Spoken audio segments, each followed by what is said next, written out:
Okay. Okay. Come on in, guys. Hey, y'all. All right. Let's see. Let's see. Today, we are going to be viewing this Trump and Elon Musk. We're going to be viewing this together, y'all, because sometimes you got to have black conversations about these situations that these white folk be talking about.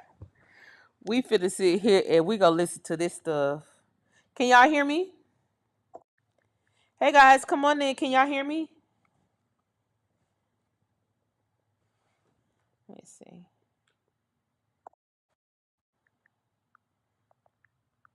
Hold on. Come on in, guys. Come on in. We're waiting for this to start.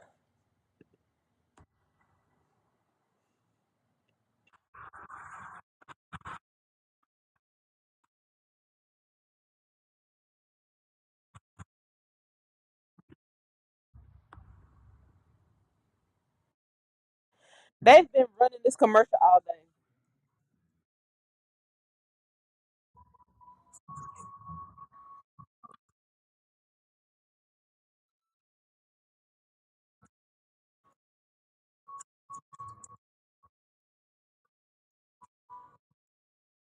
So they've been running this ad all day. Um, Greetings. Hey y'all. So they've been running this ad all day. We're gonna start listening when they actually start the live. However, Trump and Elon, they just give me odd parents. It just give fairly odd parents to me or something. It's just two oddities that's about to have a conversation and we're about to listen. Hey Ashley. Hey love, I'm glad you're on here. Hey Queen Obsidian. Hey Susu. Hey Christopher. Hey everybody. Hey Simone. Hey Goddess. Hey Miles. Hey love. Hey Empress. Hey Lashandra. Hey sis. Hey y'all, so we finna hey Scotty, yeah, you work for SpaceX, so this your boss right here. So yeah, we gonna watch this together. And you said Twitter Spaces keep crashing, Marcus. I figured Twitter Spaces was gonna crash. Hey Kim, I figured Twitter Spaces was gonna crash, so we're gonna watch it here on YouTube because Trump was just let back onto Twitter today, and so this is probably going to be an interesting conversation. Some things that I'm looking to hear. I'm looking to hear about this defense shield that Trump wants to build.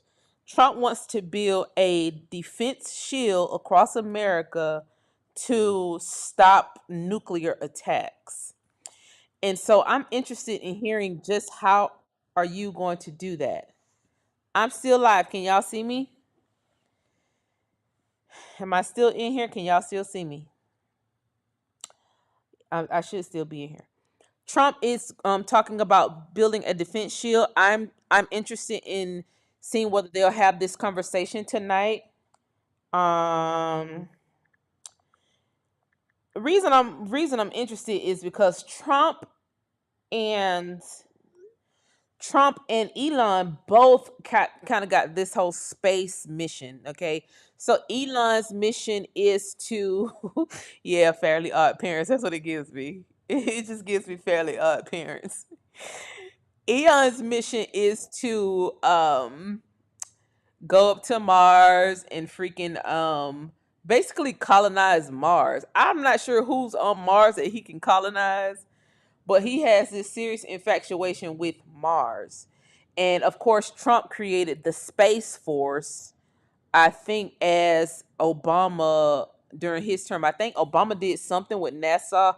I think Obama ended the NASA program. For what I was being told, Obama ended the NASA program. So when Trump got into office, he created the Space Force. So that being said, this should be an interesting conversation, to say the least. It should be an interesting conversation to say the least. The talking points that I'm mostly looking forward to. Yes, y'all click like in here, click like, click love, and put some hearts in the chat so we can get more people in here, especially more black people, Negroes, coloreds, American Indians. Okay, particularly for the reason of land. Okay, let's not forget. Let's not forget. Okay, let's never ever forget. All right, land power. So we're gonna keep that in mind as we listen to this conversation. People become super mega millionaires because of government contracting. So I'm gonna keep my ear to the street to see whether, in fact, Elon will get some sort of government contract, and with that government contract, that'll be eating up a lot of acres of heirs property, possibly a lot of the land that the federal government have in their coffers is heirs property that nobody wants to mention. Of course, Elon Musk is very land hungry. Um, and he just recently bought up a whole lot of farmland. Thank y'all for the hearts. I appreciate him so bad. I appreciate him so bad. I appreciate him. That makes our chat nice and happy. Okay, keeps us from getting flagged. So, Elon is very land hungry. Trump is kind of power hungry. So I'm trying to see if they're going to kind of talk around a possible partnership where Elon must get a lot of government contracting in order to do certain things, possibly even to build a uh, space shield defense system to defend against attacks. Let's see, is this? Here we go.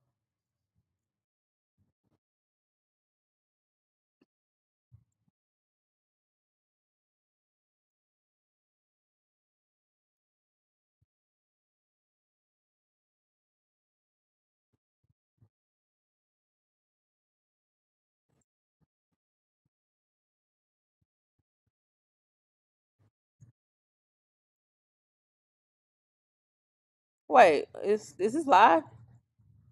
Look how his lips is moving.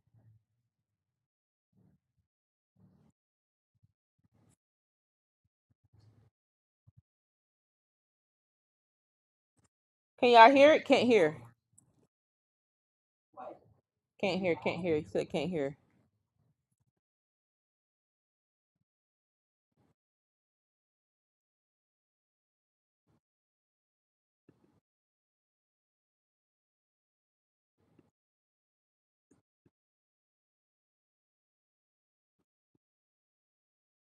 Okay, y'all said y'all can't hear. Y'all can hear me, but can't hear the video. Damn. Hold on.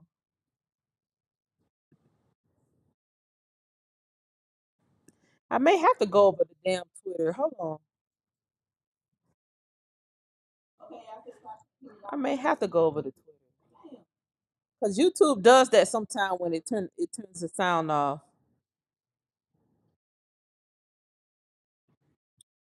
So I may have to go to. Hold on. I may have to go to Twitter.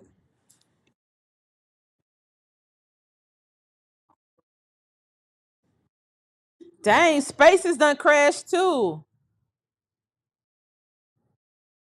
Wait, Spaces done crashed too.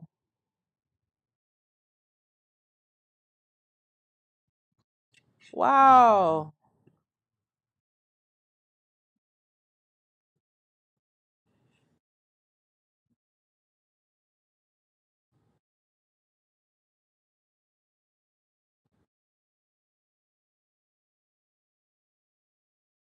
Oh y'all, this on crashed too.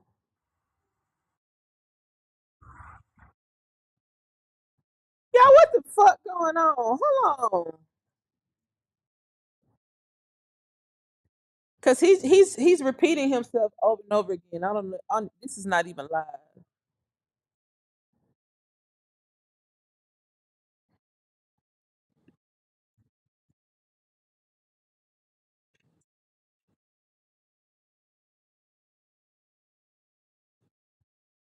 Live commentary mode on, only viewers selected by the channel owner can send messages.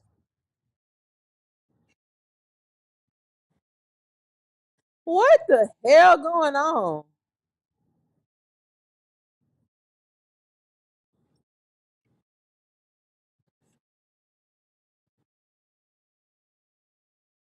Oh, look, y'all. They don't put 30 more minutes on there. They done restarted the timer. Y'all see that? It's something going on. It's something going on because they done restarted the timer and put 30 more minutes on the timer. What the hell going on?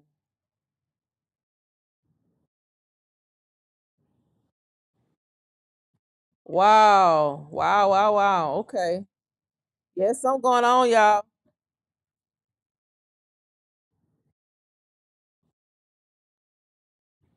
Something going on. Some in the milk, some in the milk, some in the milk ain't clean. Some in the milk ain't clean. How your own site crashed though, Elon? Elion. How your own site crashed, buddy? Damn. Hold on, y'all. I'm trying to get it together. They done put 30 more minutes on the clock now. Uh let's see. After the space shuttle program ended and NASA's giant budget was no longer justifiable, they had to come up with another gimmick to extract the resources. So the new thing is private commercial space. Sound about right to me. They having sound issues. Probably they having some issues. I think their systems is crashing. Because this is Elon's site and this says data details not available. And this is supposed to be this is supposed to be the actual conversation right here on this spaces, but it's blank. See, like what the people in the chat saying is always saying not available, which is interesting. Uh,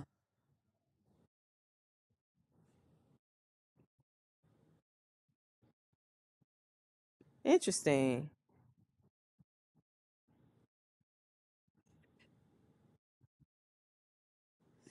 Okay. On the share screen, when I share the screen, y'all can't hear it on YouTube because I think YouTube got a way that they can block out the sound. Simone said they rigging something together. It look like they rigging something together back there. Marcus said they could be attacking his site. You know they done blamed the Iranians on attacking Trump's site earlier today.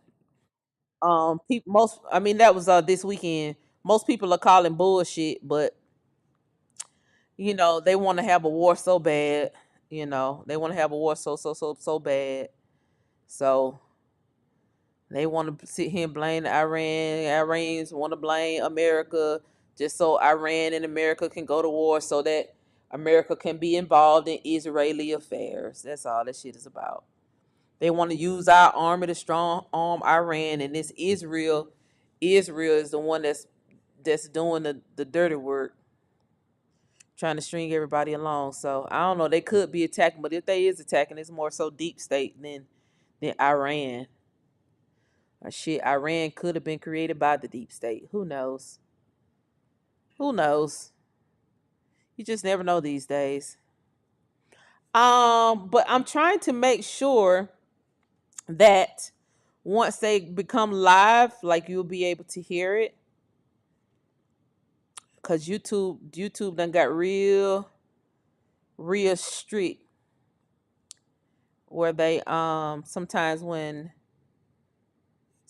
you sharing your screen, YouTube YouTube be cutting out the sound so that you'll have to go to that particular YouTube video without sharing the screen.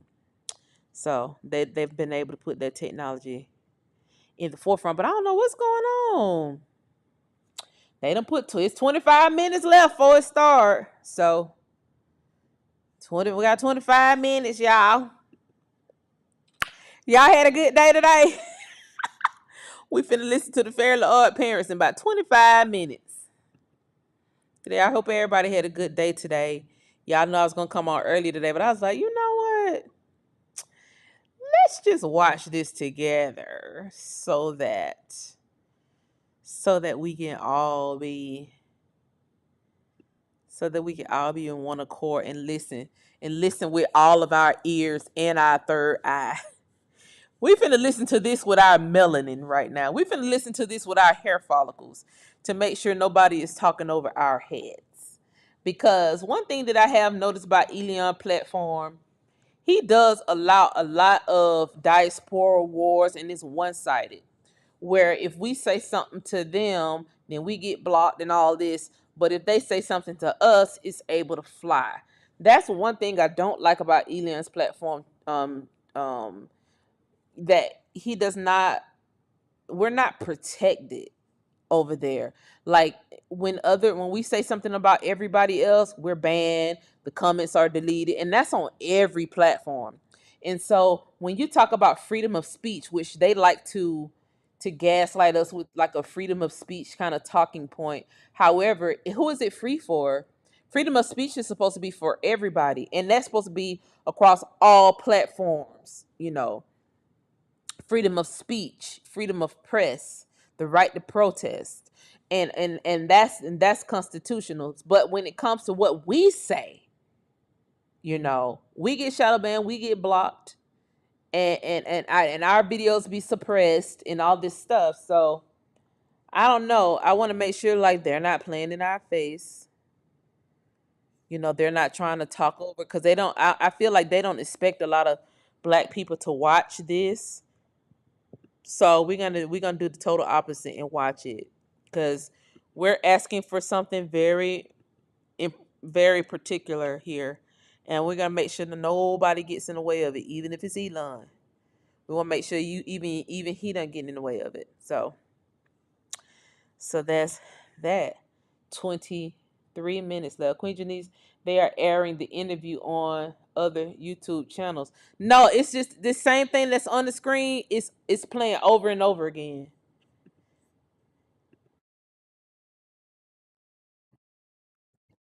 He's talking about cryptocurrency. Like on this thing that's on the screen, this is Tesla's channel. I'm on Tesla's channel. Um and this just playing over and over again. It's playing over and over again. So let me see. Let me make sure. Let me double check. Let me see. Do I need to switch to another YouTube channel? Because I'm reading the chat. Yeah, I'm on. This is Tesla's YouTube channel that we're watching now. So let me make sure.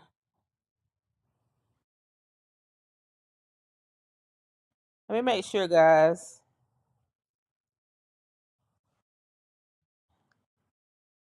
Yeah, they're not on. They're not on yet. They don't. They're not on yet. But while we're at it, hold on. Let me do something real quick. Because this is something else I want to ask y'all opinion about this whole oh, it's Tesla. Yeah, SpaceX. Everybody's down. Okay. Yeah, everybody's down. Okay. So let me just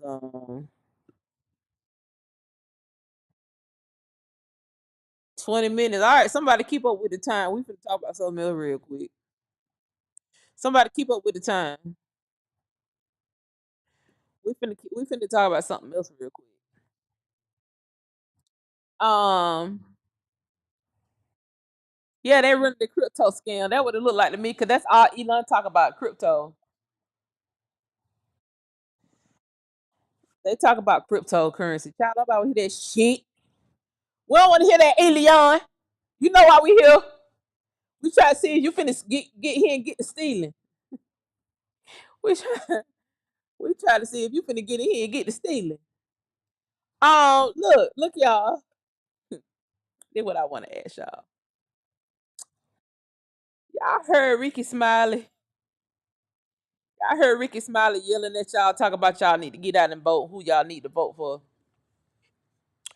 Y'all, I'm so disappointed in some of these old niggas. I just be so disappointed, y'all. Yeah, click like in here, please. I be so disappointed. I know y'all heard that. Just a little sidebar conversation till Elon and them decide they want to come on. I was so disappointed in Ricky Smiley. And I shouldn't have expected much because I've been kind of off of him since the Cat Williams interview, if I'm being quite honest. I've been off of him for a long time. However, I'm even more off of him now that he's talking about um somebody said, "Yo, Janice, there goes the African Elon Musk, the North African." I thought he was from South Africa. If I'm being very honest, I think Elon Chinese. I think Elon is Chinese. I think he's a Chinaman, ma'am. I think he just did his eyebrows. He does get his eyebrows done so that he doesn't have the round Down syndrome looking eyebrows that Chinese people tend to have. You know, in our culture, we call that round, like very round face. We call it Down syndrome, but in Chinese culture, it's just like a regular face.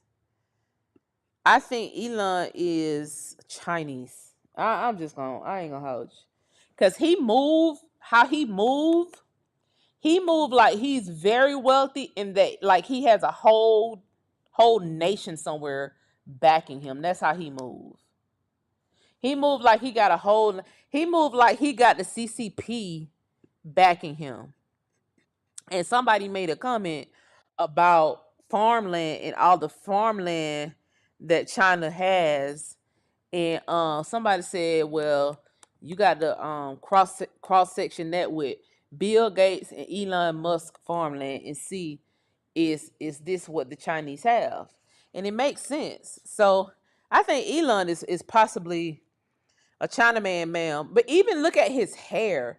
He doesn't have like regular white folks hair. Like look at Trump's hair and then look at Elon's hair. Like it's even a difference in the hair. They have this like very compact, silky hair. Chinese people, very compact and silky, if that makes sense. Like I don't know. He just gives me backed by the CCP or KGB or some kind of foreign government for sure. I don't know. Yeah, yeah. Somebody said, "Girl, that's what I said. His eyes are chinky." See, you can't change those eyes. You can change your eyebrows, and that's why I think he possibly get his eyebrows done so that he does not look like a Chinaman, ma'am. But you can't change your actual eyes. So I don't know, y'all. It just seems like he backed by somebody. It just seems like he's backed by somebody to me. To me, it just seems like he's backed by somebody. So I don't know. Ricky Smiley is down with the elites. Ricky Smiley wish he was down with the elites. Ricky Smiley just weird. Elon, there appears to be a massive DDoS attack on X. Really? Working on shutting it down. Worst case, we will proceed with a smaller number of live streamers and post the conversation later. What? Where are you seeing that at? I really do this. Where are you seeing that at? Where did you see that at? Hold on, let me see. Hold on, y'all. Wait a minute. We might got some. What going on? What the hell going on? What?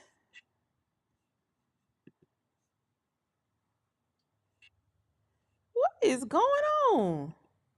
Where did you get that from? I really do this.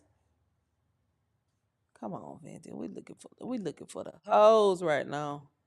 We looking for the conversation. He's still saying details not available. I'm trying to see where'd you get that from. Panicking because you can't join the spaces. Pump fun. See, that's what I'm saying. That's what I'm saying. It's always some porn shit on here. I got in by trying a bunch. Only music for me. Anyone here whole shit? No. Is Spaces working for anyone? Nope. Still just music. Okay. Okay. Check the tweets. Elon page. What? Somebody said Trump mic is on. On I can't hear it at all on X. And this is just saying the same thing. And look, they done put 28 minutes on the clock. Look, they done put 28 minutes on the clock. So this one is a wash. YouTube is a wash. So the best bet is probably TikTok. I mean Twitter. Hold on, let me go to Elon page. Cause it ain't on Trump page at all. Let's go to Elon page. Oh, you said it's off now. It was on, but it's off now. Oh, okay. Here you go. We tested the system with 8 million concurrent listeners earlier today. There appears to be a massive DDoS attack. Wow. Worst case, we will proceed with a smaller number of live streamers and post the conversation later. That's some wild stuff. That's wild. My question is, how did they test it with 8 million concurrent listeners? How did you even how okay. How did you get 8 million concurrent listeners on earlier today? You don't have 8 million listeners on here now. It ain't 8 million of us trying to listen to this shit. It probably ain't even a million. Wait, it say tomorrow? Wait, let me refresh the screen. What it say? What they still got 27 minutes on YouTube. It ain't 8 million people who's trying to listen though. That's the thing. Like it's not 8 million of us. So if he tested it with 8 million listeners earlier today, it shouldn't be crashing because it's not 8 million of us trying to listen. I don't think. Are they able to pad these numbers some kind of way? I don't know. Are they able to pad these numbers some kind of way? Somebody said he probably used bots. Like where you get 8 million bots from? So look at this. Somebody said, Mr. President, I can't wait to hear you. Ooh, that's hilarious. Hey, Mrs. Bingo. Hey, boo. Somebody said, Mr. President, I can't wait to hear you. Here they go with the conspiracy. The elites don't want us to listen to this interview. Do you know these two people that we finna listen to are the elites? Elon, the only nigga that you know without government clearance, so we know. I mean, as far as we know, that can launch a rocket out of Florida. Y'all remember a few years ago, Elon launched that darn rocket out of Florida like he was NASA. Like, how are you able to do that? How did SpaceX get so much power? Like, I wonder what would happen if one of us tried to launch a rocket. Like, what? Man, they'll lock your ass up so quick. They don't want the people hearing what you have to say without their spin on it. Thanks for the update, but I feel bad for the ex-engineers who have to deal with that. Hopefully everyone works out. Well, Lord, look at this. Yeah, well, it's not working, mate.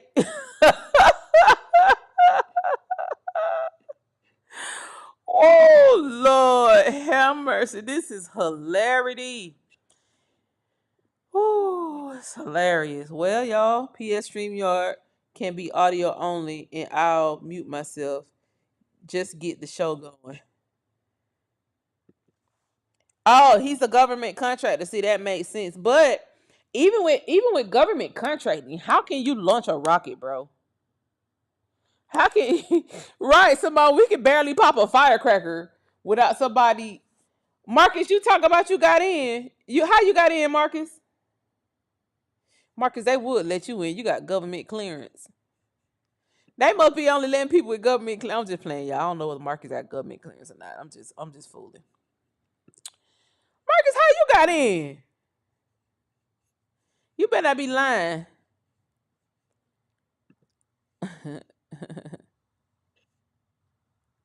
Let me see. Elon ain't let nobody in, Marcus. Elon said he only gonna let a couple of hundred in.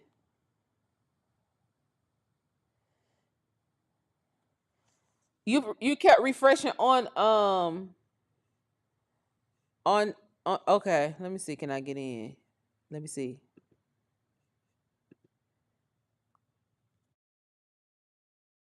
Can y'all hear that?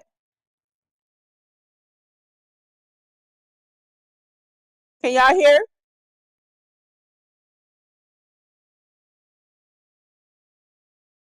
I'm in, y'all. Can y'all hear it?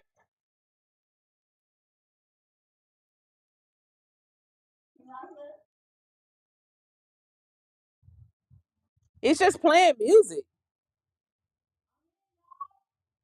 Now y'all can't hear it. It's just playing music.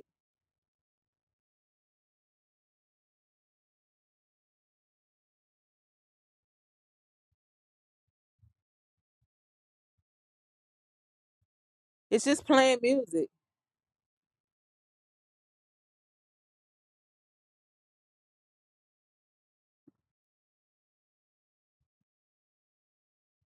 Hold on.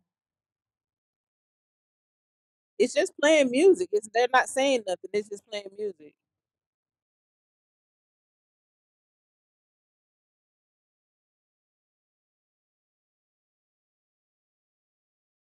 Hold on, y'all.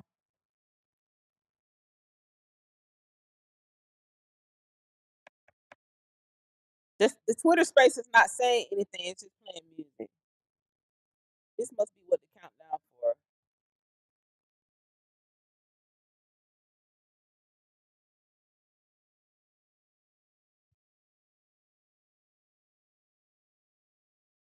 Hold on, guys.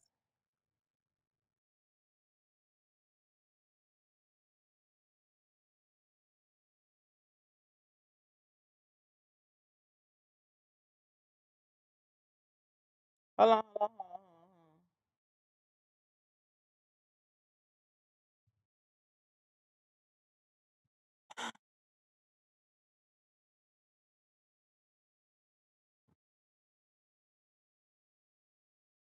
It's no sound. It's no sound, but they're also not talking. They're not saying anything.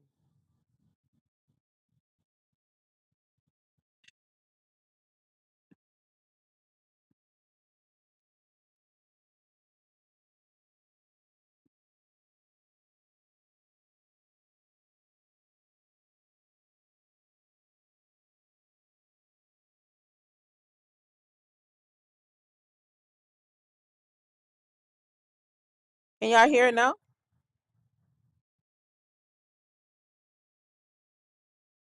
Hold on, I'm getting all these text messages, bro. Hold on.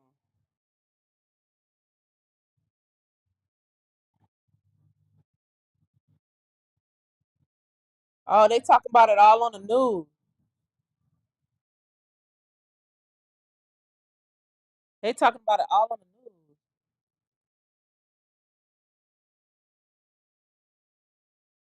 You never heard the music either? Somebody said they never heard the music. Yeah, it's playing music now. It's playing music now.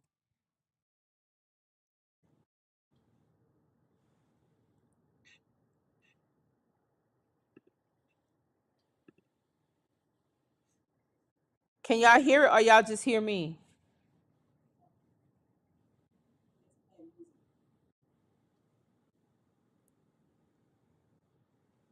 Can y'all hear it or y'all just hear me?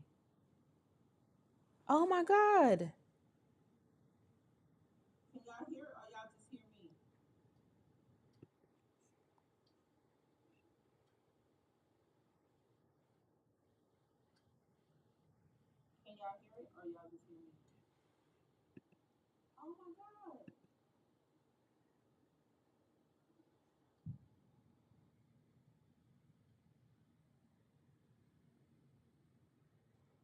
I don't know. Well, they're not talking right now, so just hang tight. They ain't doing nothing.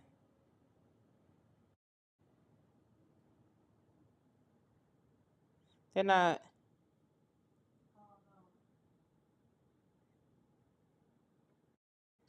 Let me see. Yeah, they're not saying nothing. Somebody saying screen record. Yeah, because I was trying to see could I hear myself on there. That's what I was trying to see could I hear myself on there. Oh Lord. Well, they're not saying anything. I don't know whether they gonna go live. They got us in here though. They definitely got us in here. I'm in here, y'all. They're just not saying nothing.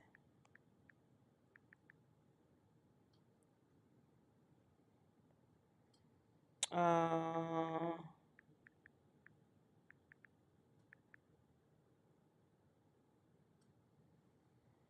Let me see something real quick. Twitter, Elon. Let me see what they let me in from my phone.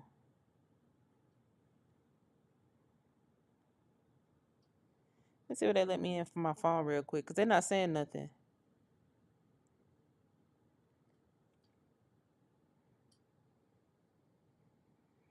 I wonder why are they not saying nothing though. And Elon just dropped out the chat. Y'all see that? Elon just dropped out the live.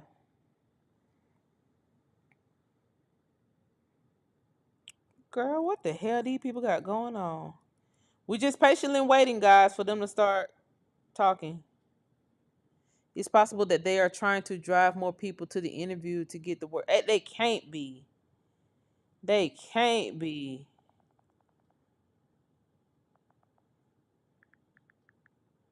They can't be, bro. Why are they looking for why would they do that, I wonder? I don't know. Maybe they are. Just hearing you. Yeah, they're not saying anything on the space.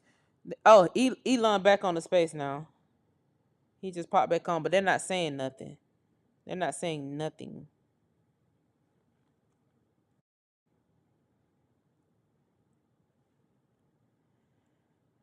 So let's see.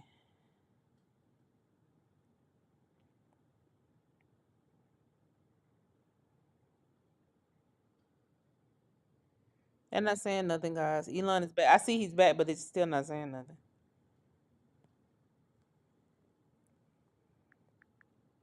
He's still not saying nothing. They really, really have it. Must be a whole lot of people on here trying to watch for sure. Cause look like they're letting everybody in.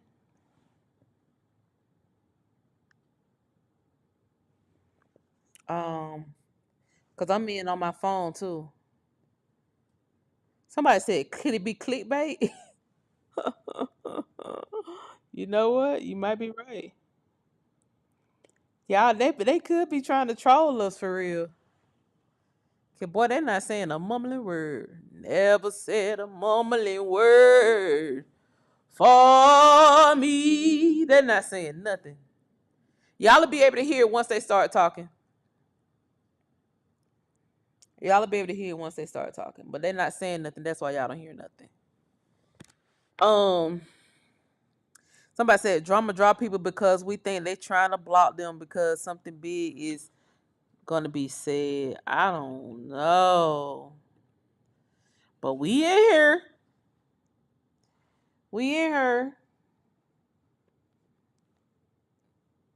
Nobody's talking. Trump mic is muted. Elon mic is muted. See, y'all see their mics are muted. Somebody said, Doc said somebody at X getting fired today. Somebody's getting fired. You about to lose your job. But no, they could be getting hacked. I don't know. Somebody said IP address stealing. Well, you know Elion. You know Elion got everybody IP address. Child, they probably be doing all kind of stuff. Girl, let me turn my mic off on here. How do I turn my mic off, y'all? Child. Oh, I don't even got no mic. I'm just a listener. Okay. Y'all know I'm new at this Twitter spaces. But when they come on, y'all will be able to hear them. They're just not saying anything. Cause as you can see, both of their mics are off. They was playing the music, but they're not even playing the music no more. Are they trying? Are they? I'm up here trying to make the beat and listen at the same time. You up there next to Elon. I'm outside. Okay, I'm outside. I'm outside. But no, as you join, oh here they go. All right. So, for the late start, we unfortunately had a massive. Can y'all hear? Our servers, and saturated all that data lines, like basically hundreds of gigabits of. Can y'all hear? We've overcome most of that, and so it's now time to proceed. But as this massive attack illustrates, there's a lot of opposition to people just hearing what President Trump has to say, and so I'm honored to have this conversation. I want to emphasize it's a conversation, um, and it's really intended to just get a feel for what Donald Trump is just like in the conversation. Um, so it's hard to catch a vibe about someone if you just don't hear them talk in a normal way. And when there's an adversarial interview, it's like no one's themselves in an adversarial interview. Um, and this is really aimed at kind of open-minded, independent voters who, just trying to make up their mind. Yeah, the audio is kind of bad. And so you start to what is what is it just like to have a conversation? So, um, honored Donald, great to speak. We had a great conversation yesterday. As you mentioned yesterday, if we could just record that conversation and post it, it would have been excellent. And I hope we can have something like that today. Well, I think we will. I'm pretty sure we will. And congratulations, because I see you broke every record in the book with so many millions of people, and it's an honor. We view that as an honor. And then you do want silencing of certain voices. Usually those are voices that have something to say that are constructive, oftentimes constructive. And so we have to consider it an honor. But congratulations on breaking every record in the book tonight. That's great. Well, thank you. Well, maybe we could start off with the assassination attempt, which was an incredible thing, and I have to say, incredible. Your actions after that assassination attempt were inspiring. Sure. You instead of shying away from things, instead of ducking down, you were pumping your fist in the air and saying, "Fight, fight, fight!" And I think that's, the president of the United States represents America, and I think that is America. That is strength under fire, and so that's a big part of the reason why I was excited to endorse you as the president of the United States for having another term here. Is that was just incredibly inspiring. But what was it like for you? Not pleasant. I have to be pleasant. I said there was blood. I had more blood. I didn't know I had that much blood. The doctors later told me that the ear is a place that is a very bloody place. Blood. You're going to get hit. But in this case, it was probably the best alternative you could even think about, because it went at the right angle, and it was a hard hit. It was very, I guess you would say, surreal, but it wasn't surreal. I was telling somebody, you have instances like this or like a lot less than this, where you feel it's a surreal situation. And I never felt that way. I knew immediately that it was a bullet. I knew immediately that it was at the ear. Yeah. And because it, it hit very hard, but hit the ear. And I also heard people shout, "Bullets, bullets!" Get down, because I moved He down pretty definitely is, nicely, pretty Cam. quickly, and we had bullets flying right over my head after I went down. So I'm glad I went down. The bigger miracle was that I was looking in the exact direction of the shooter, and so it hit me at an angle that was far less destructive than any other angle. So that was the miracle. That was for those people that don't believe in God. I think we got to all start thinking about that. You have to. I'm a believer now. I'm more of a believer, I think, and a lot of people have said that to me. A lot of great people have said that to me, actually. But it was amazing that I happened to be turned just at that perfect angle, and all because I put down a chart on immigration that showed that the numbers were so great. I love that chart even more now. Maybe it's a sign. Maybe that's a sign. It's an immigration sign. You highlighted a serious issue, and at that moment, the bullet missed hit your ear, but missed your head. I mean, the amazing thing is that the sign. I said, bring down that sign on immigration, and it was literally about an eighth of a second where it would be good, and after that it was going to be a disaster, no matter which way you were facing. But it just had that perfect angle, which was exactly at this Perfect angle. sad situation. Such a sad situation. As you know, we lost somebody that was great, Corey, who a firefighter, a great gentleman, a great trumper. He was just a fantastic family and a fantastic man. And a friend of mine came up, Elon, and said, "I'd like to give the family some kind of help." And I said, "That's great." He said, "Do you mind?" I said, "I don't mind at all." And he wrote out a check for $1 million. Hey, Cam. Gave it to the wife, and she said, "This is really nice, but I'd rather have my husband back," which is a nice thing for somebody to say, to be honest. She's great. The family is great, and we raised a lot of money for them and for two other gentlemen who are unbelievable people. Also, they were hit really A hot mess. They thought they were not going to make it, and they did. The doctors in the Butler area, I tell you, they were incredible. They saved the two, and they were really hit tough, both of them equally. And we thought my first question was, because I heard bullets flying over me, and I said, "How many people were killed?" Because we had a massive crowd there, a tremendous thousands and thousands of people, and there was no land. I mean, it was all people. So I said, "How many people have been killed?" Because I knew there were other shots being fired. And they said, "We don't know yet, but some people have been badly hurt." And I have to give the Secret Service sniper, they call him, or sharpshooter, but sniper, because he didn't know there was a problem. He's an extraordinary shot, obviously, and he didn't know there was a problem. And he was able to pick it all out within 5 seconds. And he used one bullet from very far away, I guess probably about 400 yards. The shooter was 130, but he was on the opposite side of the field and the podium.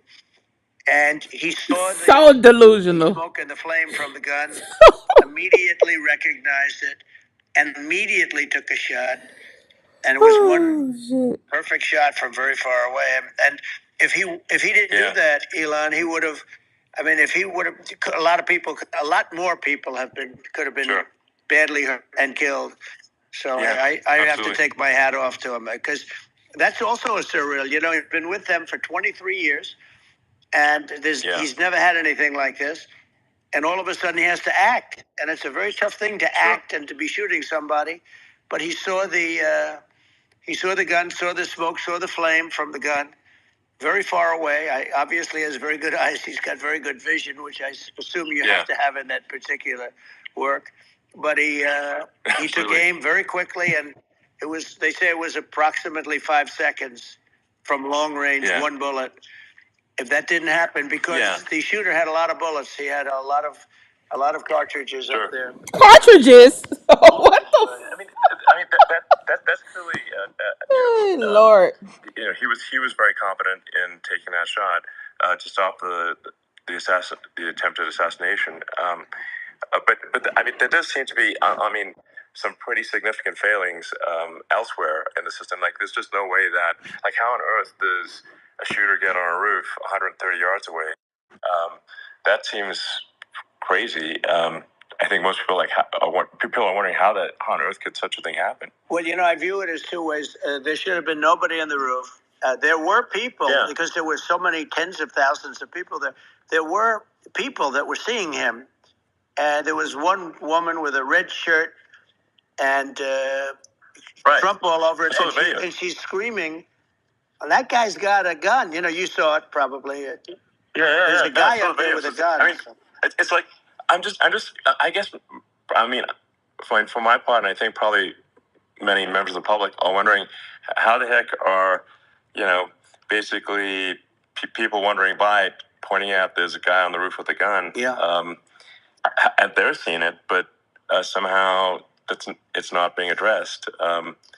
That does seem crazy. Well, they're going to learn from this. The communication between the local police, who sort of had an idea, and then ultimately a man lifted himself up to the roof, could barely do it because he was pulling himself up, and he saw the man with the gun. The man with the gun pointed the gun at him. He thought he was probably going to get shot. But, he was like pulling himself up. And because of that, he couldn't get to his gun. And he fell down, actually very badly hurt his leg, his ankle. I hear very badly. But he fell down. And he did, from what I understand, he did say there's a guy up there with a gun. And the shooting started very quickly after that. I think it forced the shooter to go maybe quicker. You're supposed to be a very good shot. Yeah. My sons, Don and Eric, they can't believe what happened, but they said from 130 yards, a bad shot would hit that target almost every time. They said it's like in golf, sinking a 2-foot putt. Yeah, it's not a tough shot. It's not a long shot. The Secret Service person had the long shot. He had triple the distance actually. So it was a terrible thing. It's hard. I have to say this about the Secret Service. When I went down, and I went down based on, I think they're screaming, but other people also, because people saw this happen. You had so many people. One of the miracles was that nobody ran. I mean, if a gun goes off, the crowd control people showed us this. When guns go off, and it does happen in stadiums, at a soccer match or some kind of a match, everybody flees. They call it a stampede, like cattle. But everybody, and a lot of people get killed with those stampedes. We had more people than you'd have at, some of these matches or these games, and nobody left. You had a small group behind us in the grandstand, and that was full. And you look at it as it was taking place, and normally they'd be running. They didn't leave. They saw that I was hurt. They saw a lot of blood, and they saw that I went down. And it's almost like they wanted to be with me. Well, out front, you had thousands, tens of thousands of people. As far as the eye could see, you had people in Butler. Don't put 10 on 2 now, Trump. And a lot of press too. There was many cameras on watching this. It's what makes it so different, because normally things happen that aren't good, but you never have a picture of it. Here we have all these cameras shooting it. So sort of amazing. But one of the interesting things was that you didn't have anybody flee. You didn't have anybody stampede. Sure. Nobody. And there were some people behind me. They stood up and they're looking like, I'll tell you, you want to have them in a foxhole with you. I want to meet some of those people because it's so different from what you heard. But so I was down, but the Secret Service guys, there were bullets flying right over my head. You could hear them go whizzing. And these guys came jumping on top of me, and a young lady, Kate, would jump. They moved so fast, and let me tell you, that took tremendous courage. Now, there was a lack of coordination. There was, obviously everybody understands that somebody, that building should have been covered. And that was the big thing. Like, looking at the aerial views, that building would be like the number one spot for a sniper. It's like the if you were to pick, like, what is the favorite? Right, Kim. So if the goal is to assassinate, what's your favorite spot? That building. That building would be number one. That would have been the spot. It's like you can ask for a better location. It's like number one. That would have been the spot. You know what people think is when the local policeman, who, by the way, he really he did what he was supposed to do. He couldn't hold on any longer. And then when he got his head just peeking above, this guy standing there with a gun at his head. And when he fell down, again, hurt his ankle very badly, but he was making the calls. But what happened is the firing took place very soon. So what they think is that this guy ran to his site, which he had all planned out with the gun.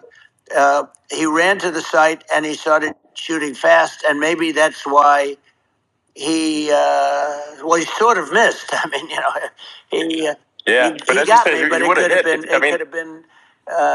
Could have been a much bigger problem. But he totally would have hit if you hadn't turned your head. So, there was it was a very near thing. It was a miracle. If I hadn't turned my head, I would not be talking to you right now. As much as I like you, exactly, I would not. What? Maybe talking to you from another realm, perhaps. Yeah, that's right. We'd be talking from a different place. But it was a very terrible experience. The Butler Hospital, they did such a great job. The doctors were so good. Everybody was so good. There was a mistake. If somebody knew, because people were hearing that, there was just a bad feeling that somebody was around. You know that story now. It's been And if somebody could have said, because they've oftentimes said, like there'd be a lightning storm or something. Because I've done, I think, over 300. I think I did a lot more than that, but we did a lot. And oftentimes they'll say, "Sir, could you wait 10 minutes, please? Sir, could you wait 20 minutes? There's a storm overhead or lightning or something," right? And that happens often. Yeah. And this would have been a perfect time for that to have happened, but it didn't. It didn't get coordinated. That was the problem. Well, it was your. I think your actions in the heat of fire, and like what I find admirable there was that you can't fake bravery under such circumstances. The courage is instinctual. It's not a rehearsed action. And so I just want to say that I think a lot of people admire your courage under fire there. And all right, next subject, nigga, down. I appreciate it. I didn't think of it. I just wanted to get up, and I wanted to stand up. I wanted to let people know. I felt I was good when they were on top of me, covering me, actually, very much covering me, and very bravely. But I wanted to get up. I said, I want to get up, and they wanted. They have everything there. They wanted stretcher. I didn't like the stretcher, and I knew I was hit in the ear, but I knew I wasn't hit anywhere else. They felt I was hit someplace else because it was such a lot of blood, and they were sure that I was hit someplace else. And they were saying, "Sir, you were hit more than the ear." I said, "Nope, I was hit in the ear. I want to get up. Let me get up." And so I got up. Let me get up. The crowd didn't know what to think. I mean, this was so many people. I want to get up. You could see they were confused. They didn't know what to think. And I wanted to let them know I was okay. It was very important for me to let them know that. And they went wild. You've seen the after. They didn't go wild when I got up because they didn't know, was I alive? You really couldn't tell. When I stood up before the hand, before the fist in the air. Yeah, that's wild, Susu. They didn't know where everybody at. Well, I'm just up there. And when I put the fist up, they were just relieved and happy and thrilled, and the place went crazy. It was pretty amazing. Yeah. It was a terrible thing, but it was incredibly moving. Yeah. Well, and I mean, speaking of the sort of slide that got you to turn that saved your life, really, was the illegal immigration slide. Maybe this, maybe this is worth talking about that. It was that slide. That slide saved your life. No, the illegal immigration saved my life. You're right, but it had to be at that exact angle. I mean, that's a great one. saved by illegal immigration. The incredible thing, though, when you talk about the odds, you had to be exactly at that angle, but the incredible thing is that the chart, I used it less than 20% of the time. It was just a moment. Yeah. It's always on my left, never my right. And it's always at the end of the speech. So here we have it. It's on the right not the left. It's at the beginning, not the end. And even the people that put it up, they were unprepared, and they did a great job. They got it up immediately, fortunately. But I looked to the right, and the bullet came whizzing by, hitting my ear. So it was amazing. But when you think of the odds of that, Knocked him out his you shoe. know that normally you wouldn't use it. Normally I wouldn't have the thing, and then it would have been a very different story. It's very much. Okay, damn it, that made me feel better. Say an act of God. It's a miracle that it happened, and I'm honored by it. I'm honored by it.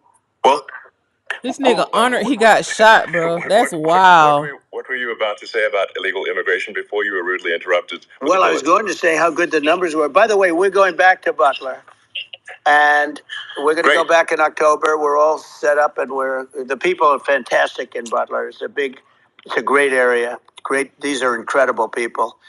Like the three that, in the case of Corey, killed, and the other two, the families are. I got to know them a little bit, and the families are great. But we're going back to Butler, and I think I'll probably start by saying, as I was saying, prior to being so horribly interrupted. Yeah. But so rudely interrupted by an assassination attempt. But no, but the chart. Some people have no manners. Elon, the chart was just a chart that, in my last week, we had the best illegal immigration numbers, meaning stopping. It was at the lowest. You've seen the chart. It's become quite a famous chart. Yeah. But that was the lowest point ever recorded. It was a really, I was very proud of those numbers. And then you see what happened with these people, Kamala and Joe. You see what happened. They just let it go. I had remain in Mexico policies. I had all these different policies that was so good. Guys like Tom Holman and Brandon Judd from Border Patrol. These are all people that they've been on television. They says the best numbers we've ever had. We had so many different checks, catch and release in Mexico, not the United. We had catch and release in the United States. We had it in Mexico. We had so many things. We had things where many people come in there, they have contagious diseases. We had everything passed. If you have a contagious disease, I'm sorry, but we cannot allow you into the country. So we were setting literally records, and all I was doing is showing that, and I use it sometimes. Sure. And in this case, I'm glad I used it. I can tell you that. But they were fantastic numbers. But I'm going to sleep with that chart always. I'll be sleeping with that chart. That chart was very important for a lot of reasons. Well, would it be accurate to say I'm not finna be here on no hours. No, ma'am. But we also Daisy. need to shut down illegal immigration, and especially unvetted illegal immigration, because and that's not the same as saying that everyone who's an illegal immigrant is bad. In fact, I think most people who are illegal immigrants are actually good, but you can't tell the difference unless there's a solid vetting of who comes across the border. Does that accurately represent your position? I say it very simply. They have to come in legally. They have to be checked. Yeah. Because look, Kamala was the border czar. Now she's denying it. Everything that I do, she's saying she was strong on the border. We're going to be strong. Well, she doesn't have to say it. She could close it up right now. They could do things right now. It's horrible. No tax on tips, and all of a sudden she's making a speech and saying there will be no tax on tips. I said that months ago. And by the way, they had just the opposite. They had not only tax on tips, but they hired 88,000 IRS agents, and many of them were assigned to go get waitresses and caddies and all of this on tips. They have a policy. They had a policy that they were really going to go after you, and were really harassing people horribly. And then all of a sudden, for politics, she says, she comes out with what I said, which I think is terrible. And I think it's also hitting them very hard. These people are fake. Now they're also saying they did a good job on the border. We had the worst numbers in the history of the world, not of our country. There's never been a country in history that has had a catastrophe like this. We've had, I believe, and I think you believe this too, you hear 12 million, 13. I believe it's over 20 million people came into our country, many coming from jails, from prisons, from mental institutions, or a bigger version of that is insane asylums. and many are terrorists. And I'll tell you what, they're coming not just from South America, they're coming from Africa, they're coming from all over the world. They're coming from Asia, they're coming from the Middle East, they're coming from countries that are stupidly and horribly bombing Israel October 7th. They're coming from all over the world. And you know, you look at, it's so sad October 7th because it should have never happened. Yeah. It's so sad when you look at Ukraine. It should have never happened. We have a defective government. These are defective people, and they're not people that should be running it. But where you see it the best is the border, because you have millions of people coming in a month, and then she gets up and she tries to pretend like she's going to do something. She had 3.5 years. And by the way, they have another 5 months they can do something, but they won't do anything. It's all talk. She's incompetent and he's incompetent. And frankly, I think that she's more incompetent than he is. And that's saying something because he's not too good. Yeah. No, I think it is essential to have a secure border. I mean, you're really not a country unless you have a secure border. And secure elections, too. You know, absolutely secure elections. And so it's just essential to have a real border, or we can't function as a country, and our service, you know, our essential services are being overwhelmed in a lot of cities. As we were talking about earlier, I think having a legal immigration process that is smooth and efficient and done well, and speaking as someone who is a legal immigrant, I think that like one way to think of it is, who do you want on your team? Who do you want on Team America? And I think we want to just say, okay, we want to let in people who are going to, be great contributors to our society and to our economy, and and who do you want on the team? And it's not to say that, like in my opinion, actually, I'd say like probably most of the illegal immigrants actually are actually good, hardworking people. That's my opinion. But some are not, and you just have this sort of adverse selection process where, if somebody's, if somebody's like has a career in theft or robbery, I don't understand what's taken them so long to get here. Because we are such a target-rich environment. Why aren't more people who have a career in, bad things coming here sooner? Because it's a piece of cake to go rob, houses in LA or New York, compared to other parts of the world. And in a lot of places in America, if you try to stop the person who's robbing you, you'll be arrested. Yeah. So it's right. I mean, what's happening with crime, and our police are so good, but they're not allowed to do their job. But I have to tell you, Elon, I hate to say it because it's such a downer to say it. I hate to say it. I hate it, but you have a lot of people that just shouldn't be. I think it's a much bigger number than you think. They're allowing, allowing people from their jails. And if you were running one of these countries where they're coming from, you would have had all of them. As an example, Venezuela, their crime is down 72%. They're taking their drug dealers. They're taking, frankly, their prisoners. They're emptying out their prisons. They're taking their criminals, their murderers, their rapists, and they're delivering them into. But that's what Castro did. Yeah, well, he did on a much smaller scale. Yeah. It was a much smaller scale. But this is a massive scale because this is being done worldwide. But here's what's happening: crime all over the world is down. And wait till you see the numbers that we have. This is migrant crime. This is crime that's going to be. Yeah. And I saw it today in New York where somebody was knifed with raped the girlfriend of a man that stood there watching in New York in one of the shelters, and started pulling out the knives, and bad things happen today. But this is happening every day. These are rough people. These are people that are in jail for murder and all sorts of things. And they're releasing them into our country, and they're telling them, if you come back, we're going to kill you. We're going to give you the death penalty or kill you. So they don't want to come back. But these are rough people. Yeah. These are criminals that make our criminals look like nice people.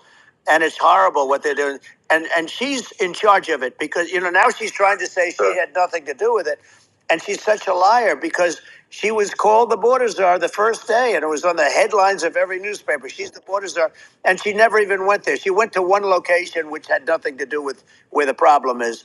You know, she went in and out, I guess, because she was getting a lot of pressure, but had nothing to do where the problem is. But she was the border czar, and people can't allow them to get away with their disinformation campaign. Now she's trying to say that she wasn't really involved, and the whole thing is horrible.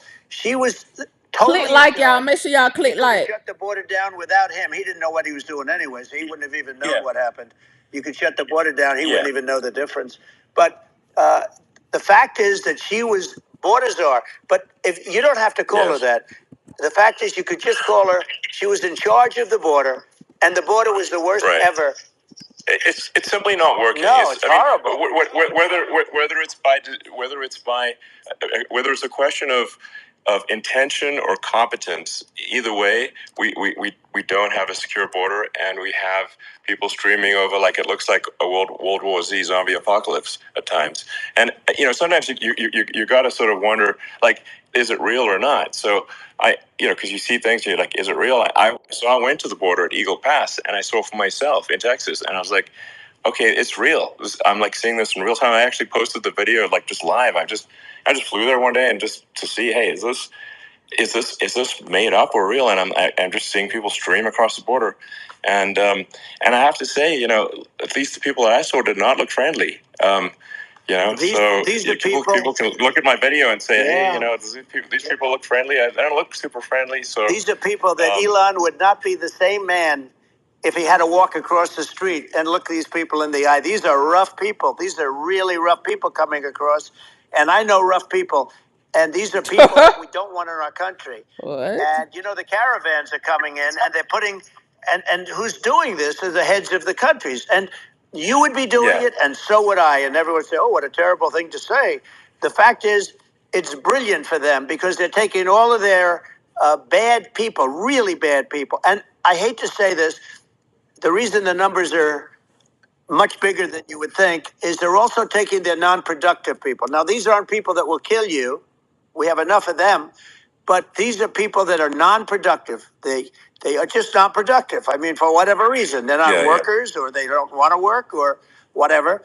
And these countries are getting rid of non-productive people in the caravans in many cases. And they're also getting rid of their murderers and their drug dealers and the people that are really brutal people. And they're coming into our country at levels that have never been seen before. And I saw an ad just before I got on the air. I'm walking over here, and I saw an ad by Kamala saying how she is going to provide border security. Where has she been for 3.5 years? For 3.5 years. Yeah, no. We have 20 million people for it. It's a terrible. Yeah, I think this, frankly, I think this is a fundamental existential issue for the United States. And if we have another 4 more years of open borders, and it's going to be even worse with another 4 more years, it's going to be even worse than it's been for the past 3.5 years. I'm not sure we've got a country. You don't have a country left. Elon, if they get in, you will have 50 to 60 million people from all over the world, not South America only. We think of South America, we think of Honduras and El Salvador, Guatemala, and Mexico, the 4. But it's not that. It's everywhere. They're coming in from everywhere. And I had to stay in Mexico. Yeah, I think this is a super important point. Like, people, it's like, basically, when I went down there, I was like, well, where are people from? It's like almost no one was from Mexico. No, Mexico less. It's just the border. It's just the border with Mexico. But the people coming in, it's Earth, the rest of Earth, and America is only about 4 or 5% of the population of Earth. It would only take a few percent of the rest of Earth to overwhelm everything. We're already overwhelmed, Elon. We're overwhelmed.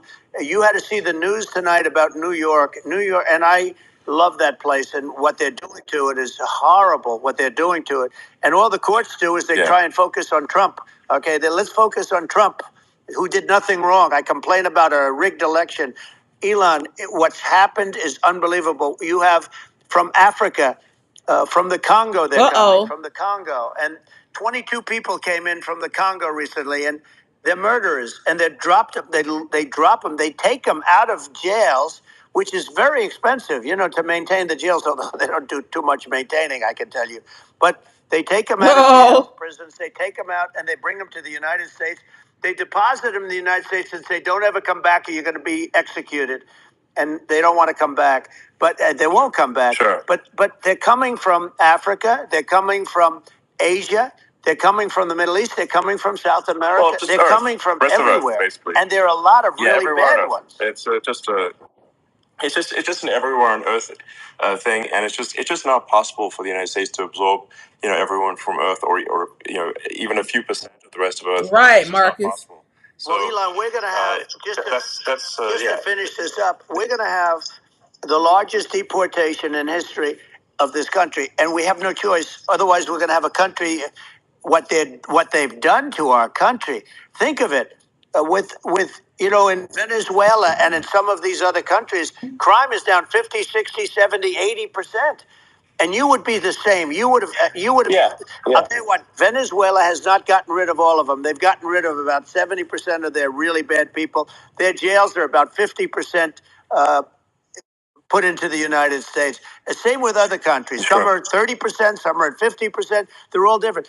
But the bottom line is they're all going to be at 100%. Why wouldn't you put 100% of it? Yeah. And they're doing it right now while this third-rate phony candidate. Don't forget, I beat Biden. He failed in the debate miserably. And, some people said, oh, gee, it's too bad. It's too bad he did so badly, or I did well in the debate. The first night they said, wow. One of the people at CNN said that was the greatest debate performance I've ever witnessed. And then 2 days later, they didn't talk about that. They just said he was bad. But that's okay. That's the way I get treated, and I don't mind that at all. What I can tell you is we cannot have a Democrat. We cannot have her. She's incompetent. She's as bad as Biden in a different.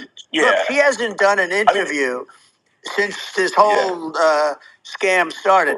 And say what you want. This was a coup. This was a coup of a president of the United States. He didn't want to leave, and they said, we can do it the nice way, or we can do it the hard way. Yeah, they just took him out back behind the shed and basically shot him. What they did with this guy, and I'm no fan of his, and he was a horrible president, the worst president in history. And one of the reasons he was so bad, first of all, the Israeli attack would have never happened. Russia would never have attacked Ukraine, and we'd have no inflation. And we wouldn't have had the Afghanistan mess, if you think of it. And we wouldn't have had Afghanistan. But we think of it. You take a few of those events away, and we have a different world. We would also have inflation was caused by oil. Yeah, I think you make an excellent point here, which is that when other countries can, that are thinking about invading or doing bad things, when they're thinking about that, they're thinking about, okay, what's the American president going to do, and do they fear the American president, or is there someone they do not respect and do not fear?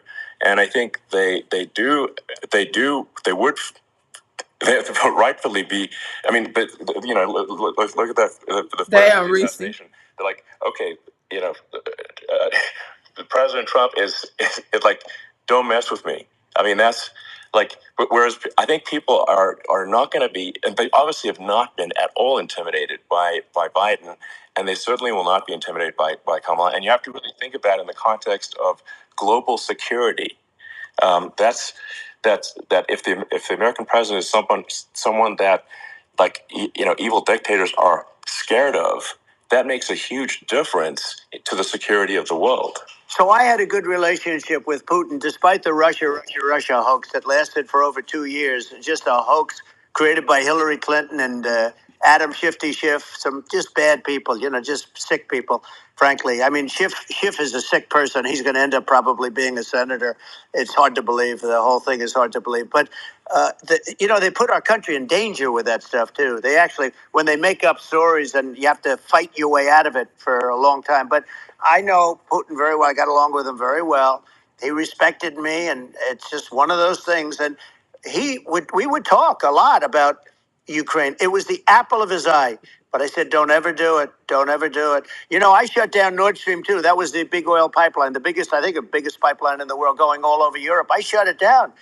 Biden came, and then they say, I loved Russia. I was a friend of Putin, and I loved Russia. No, He actually said to me one time, he said, if you're my friend, I'd hate to see you as an enemy. I shut down his pipeline, the biggest pipeline. They were looking at that to fund, and this pathetic president gets in there, and the first thing he did, one of the early things he did, is he shut down Keystone XL pipeline, which is our pipeline that would have employed 48,000 people, pipeline workers. Shuts it down. That was, a massive job that Obama refused to allow. Yeah. I allowed it in my first week because it was jobs and it moved oil. And by the way, in a much more environmentally friendly way. It's underground. It's not a truck that catches on fire or a train that catches on fire.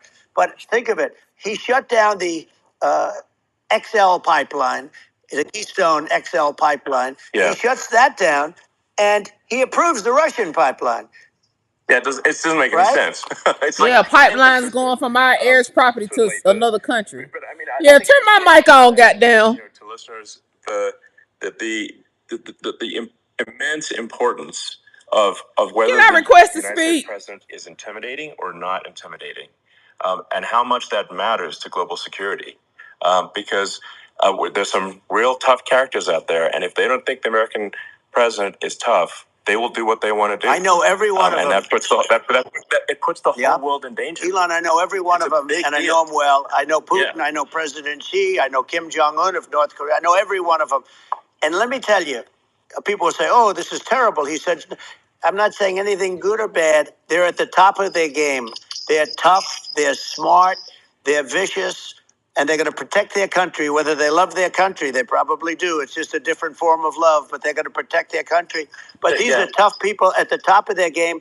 And when they see a Kamala or when they see Biden, Sleepy Joe, they can't even believe it. They can't believe this happened.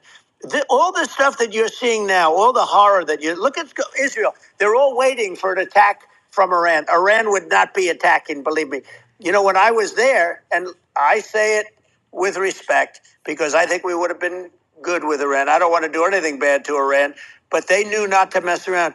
Iran was broke because I told China, if you buy from Iran oil, it's all about the oil. That's where the money is. But if you buy oil from Iran, you're not going to do any business with the United States. And I meant it. And they said, we'll pass. They didn't buy oil. Other countries, likewise. Sure. You want to buy, you're not doing business with the United States. And they were at a point where they had no money for Hamas. They had no money for Hezbollah. They had no money for any of these instruments of terror. And it was amazing. In fact, there were articles when I was leaving, which is hard to believe, actually, especially when you look at what's happened to our country. Our country is so bad right now. It's such a different place. We were respected. Think of it. 4 years ago, we were so respected to a point where when I said don't buy oil, they didn't buy oil, but they had no money, and Israel would have never been attacked. Zero chance. And again, I said to Vladimir Putin, I say, don't do it. You can't do it, Vladimir. You do it, it's going to be a bad day. You cannot do it. And I told him things that what I do, and he said, no way. And I said, way. That's like the last time we ever had the conversation. He would never have done. I got along well with him. I hope to get along well with him again. Getting along well with them is a good thing, not a bad thing. I got along well with Kim Jong-un. When I met with President Obama just before entering, it's a sort of a ritual. And I sat down with him and we talked. It was supposed to be for a very short period of time. It turned out to be a long period of time.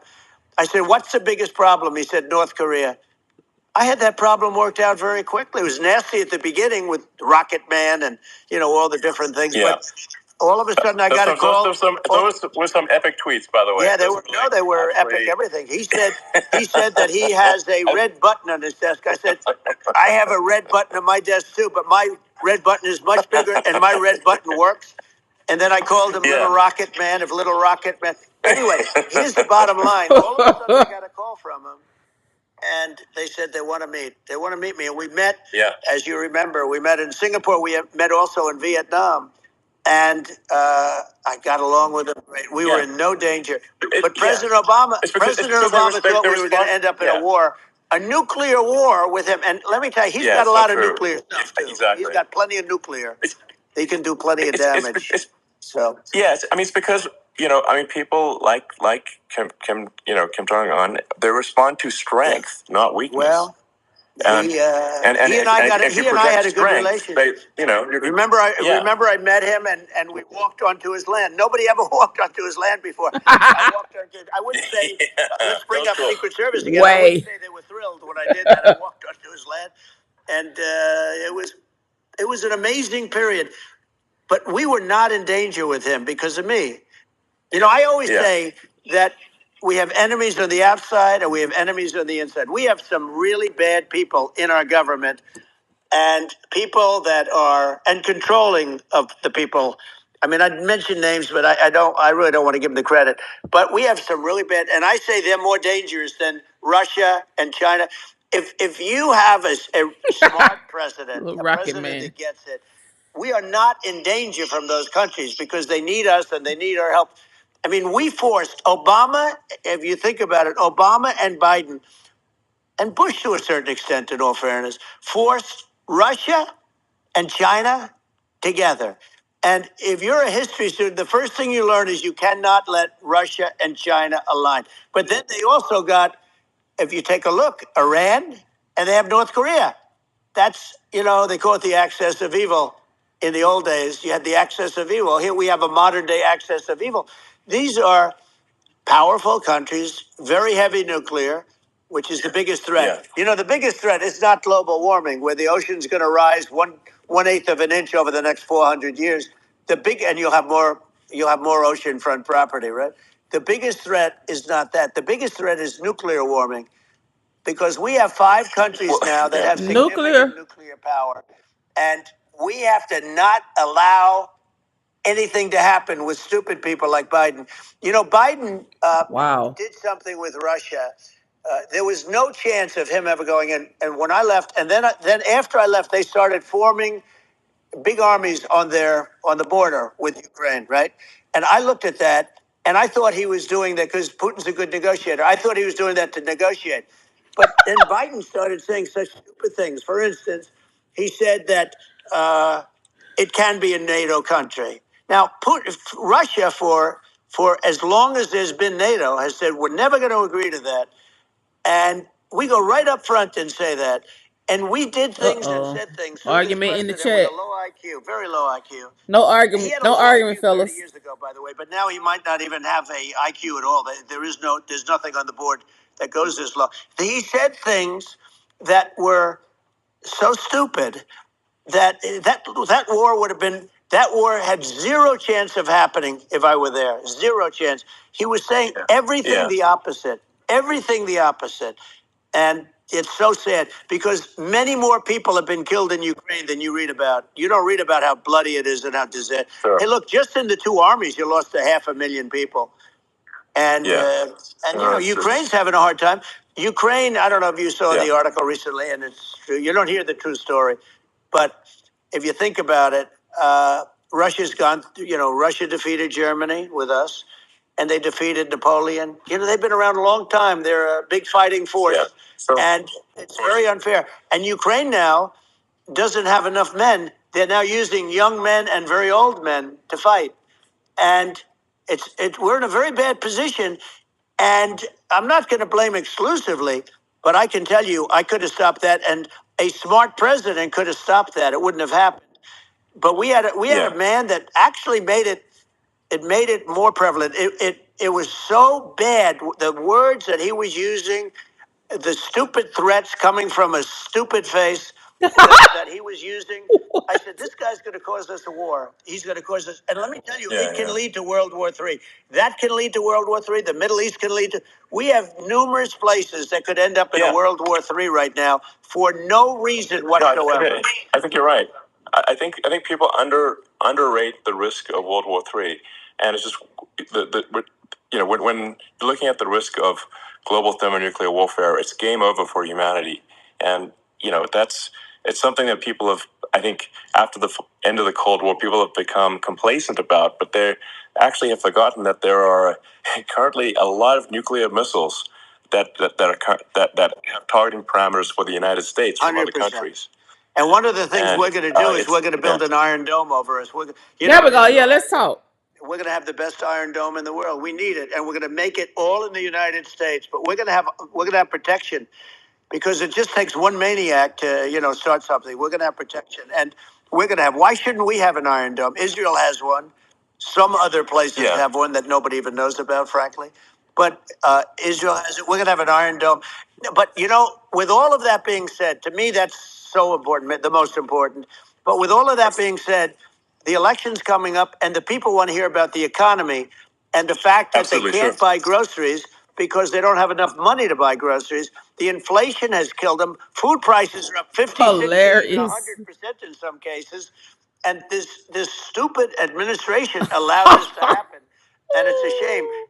And that's the thing that people most care about, in my opinion. They care about the border a lot.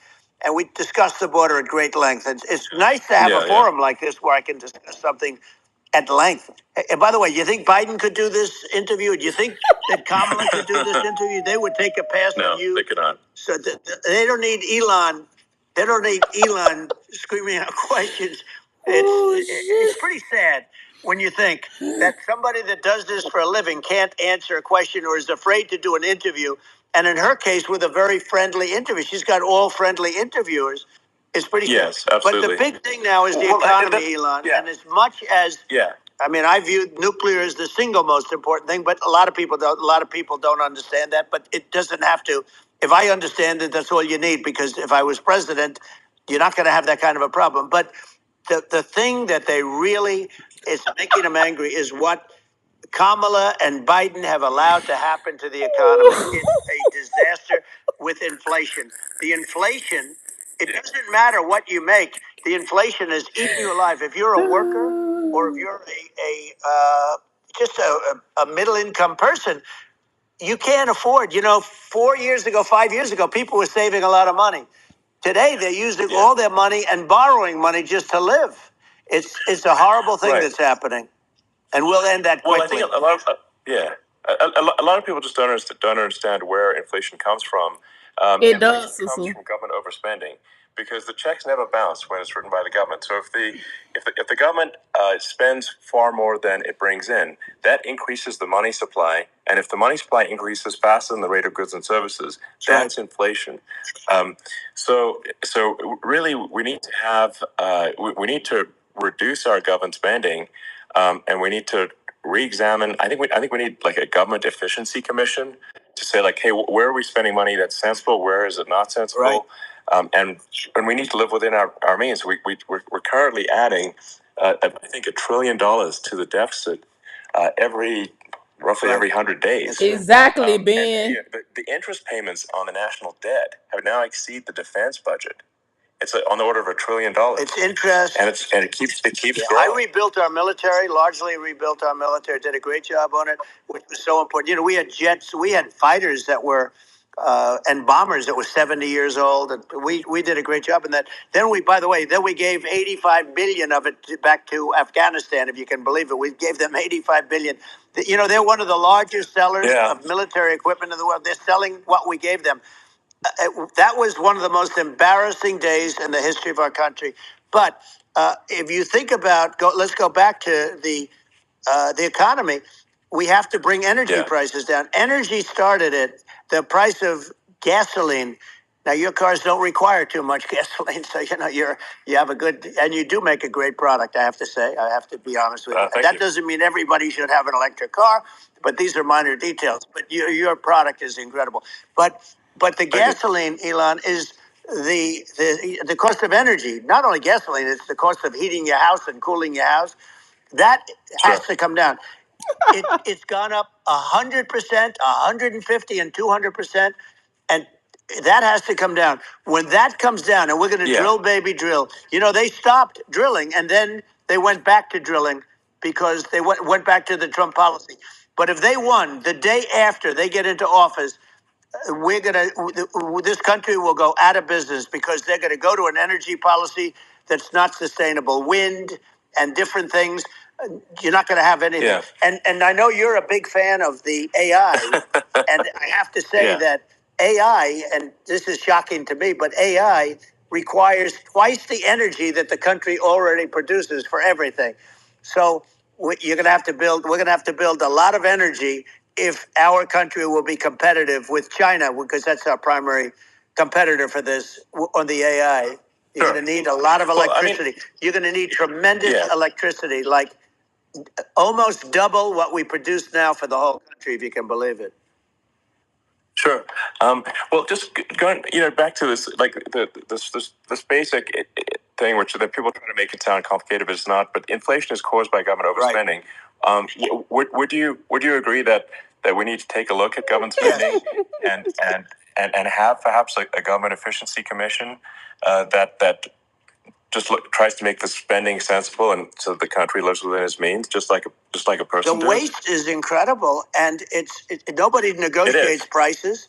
You used to have a lot of people making jets, and you end up with two companies, and they'll probably try and merge at some point. I wiped through it like Air Force, just a thing like Air Force One. One of the first documents they asked me to sign, a general said, "Sir, would you please sign this document?" And what is it? Air Force One. That's with Boeing, which is basically two planes, two 747s. And the price was $5.7 billion for two planes. Now, now they're highly sophisticated. That's insane. They're even nicer than your plane, okay? But much more sophisticated. They're very, I won't say what's on it, but they got a lot of stuff on it. Anyway, but it's 5.7. That's a crazy number. It's a crazy number. But I said, I'm not going to pay 5.7. I'm not going to do it. I said, who made the deal? Obama and his people. I said, well, then I know the deal's no good. I'm not going to do it. And over a course of about 4 weeks, by my saying I'm not going to do it, I got the price reduced by $1.6 billion for the exact same plane, other than we had a nicer paint job, if you want to know the truth. But for the exact same plane, I saved one. And I said to Boeing, man, you guys must make a lot of money if you can reduce the price by that. But now what I do hear is that they're going back to the Biden administration and wanting big cost overruns, because they see these dopey suckers in there, and they'll end up getting some of the money back. But I shaved it by $1.6 billion for the exact same plane. And you can now take that and multiply that out times thousands of other items. Multiply it by the numbers are astronomical. I agree with you. Well, I think it would be great to just have a government efficiency commission that takes a look at these things and just ensures that the taxpayer money, the taxpayers' hard-earned money, is spent in a good way.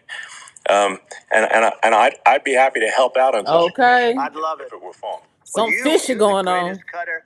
I look at what you do. You walk in and you just say, you want to quit? They go on strike. I won't mention the name of the company, but they go on strike, and you say, that's okay, you're all gone.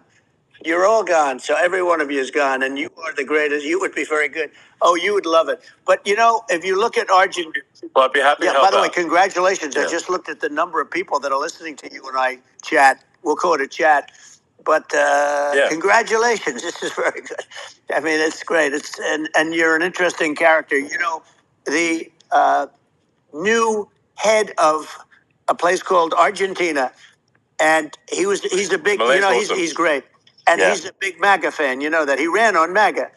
And he took it to an extreme, too. He ran on MAGA, and I hear he's doing really a terrific job. It's called Make Argentina Great Again. It worked out perfectly. He came in, he bought a lot of hats, he brought everything. But he's doing a big job. He really cut. And I'm hearing they're starting to do pretty well. Inflation's getting down. They had like 2,000%. Exactly.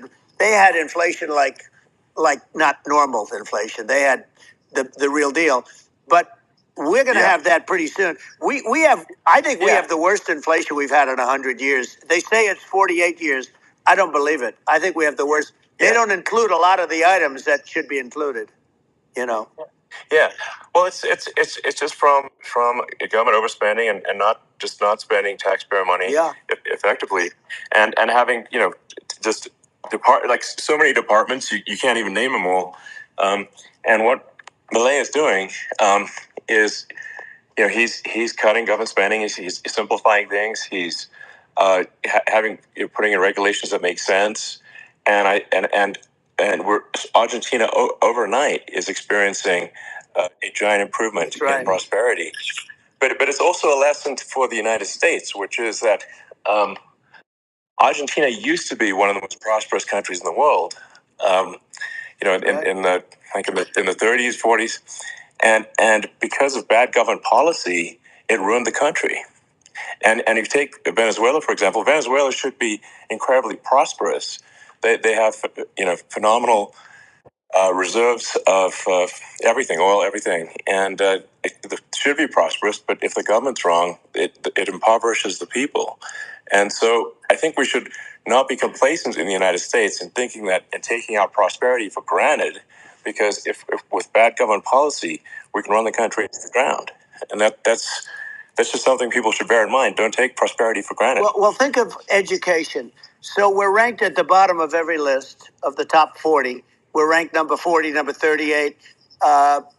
Norway, Switzerland, Sweden, different countries are ranked good. Actually, China's pretty close to the top. They're a top 6 or 7. But we're ranked at the bottom, almost at the bottom, 38, 39, 40. Thank you for the In other super words, chat, Rodney. I and appreciate yet it. we spend more per pupil than any other country in the world. So we spend more. And what I'm going to do, one Thank of you the for the first super chat, actions, Chief this is Basketball. where I see you. I need thank an you for the Elon super chat Musk. so much. Need I somebody that appreciate it. I has a lot appreciate of it. I appreciate it. strength and courage and smarts. Thank you. I Thank want you. to Thank close up you. Department of Education, move education back to the states, where states like Iowa, where states like Idaho, not every state will do great, because states that basically aren't doing good now. You look at Gavin Newsom, the governor of Newscomb. California. He's terrible. He does a terrible job. So he's not going to do great with education. But of the 50, I would bet that 35 would do great, and 15 of them, or 20 of them, will be as good as Norway. Norway's considered great. You can name them. I mean, they're so good. Some of these countries are so good. But if you go into some of these really well-run states, we have states that don't know what debt is. We have states that have low taxes, no debt, everybody working. They're really well-run. Sure. And maybe they have certain advantages in terms of location, in terms of the land or the sun, and the water and the whole thing. There are a lot of advantages that some people have. But if you moved education back to the 50, you'll have some that won't do well, but they'll actually be forced to do better, because it'll be a pretty bad situation. But if you think about it, you'll have some of these states. I'll bet you'd have 30, 35 states. It'll be much better. And you know what it'll cost? Less than half what it is in Washington. And these people don't care about the students in these, faraway states. And it'd be unbelievable. Yeah. I think you're making a good point in that if the states have to if each state has to compete against other states, then people will naturally move to states where it's better. Well, like California, as we said, it's a badly run state. I could go through it. I got so many friends that are in those states, even if they're Democrats. I hate to mention certain states, but Illinois is badly run with Pritzker. He's a real loser. But some of these places are just badly run. But it's almost going to force them to run better, and they won't do good initially. But you're not going to do worse than you're doing right now. And I would say that the cost, you would cut your cost by 50 or 60%. And you'd have a little monitor. You want to make sure they're teaching English, as an example. Give us a little English, right? Sure. Right? Yeah. No, but I mean, you could do it too much.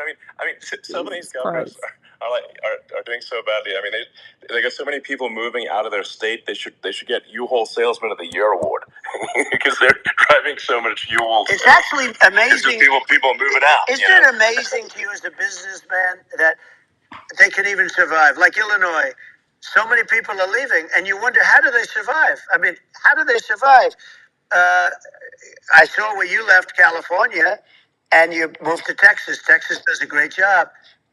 But, I mean, I just wonder, how do these states survive when big businesses, a big oil company just left California, as you know, and they moved to Texas. How do these big states survive when they lose so many businesses and their taxes are already really high? The taxes are among the highest taxes. You almost wonder, how do they continue on? And in many cases, the governors don't do a good job in their crime-ridden places. You wonder, how do they continue to just go on? It's not a good situation.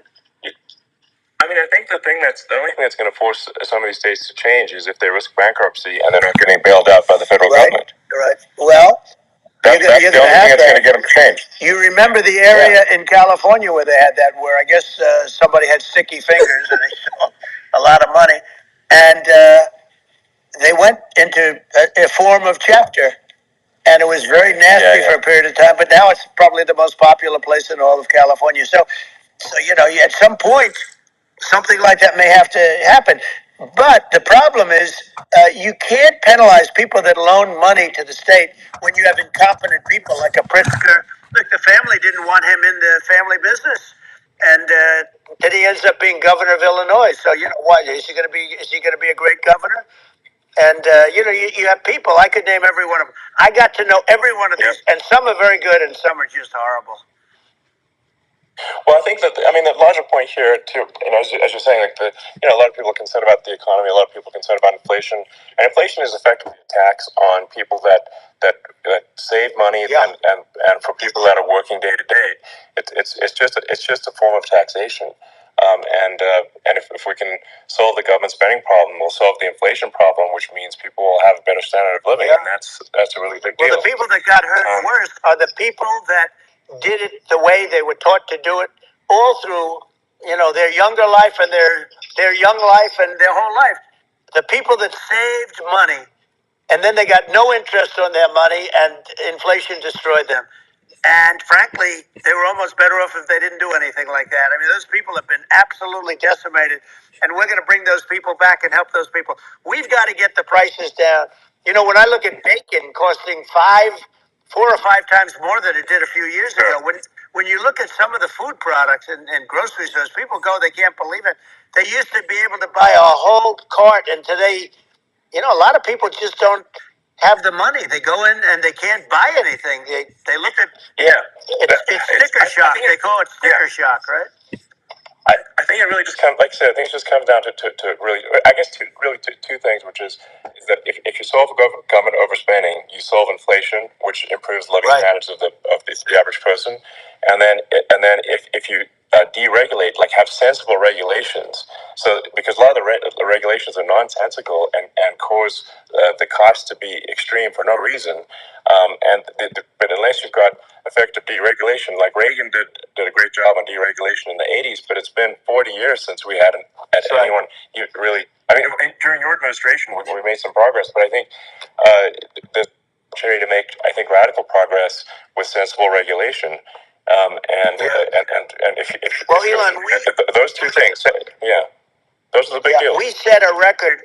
We did more deregulation and more restrictions on all of the different businesses than any other president. Remember, I had the rule for everyone we put in, you have to get rid of 10 or 12. And we did radical cuts on all of that, and a lot of that's being put back by this administration. And we did radical cuts on things that weren't necessary. But we were all set. We had the best economy ever maybe in the world. And then what happened is COVID came in, and we had to focus on that, and nobody knew what it was.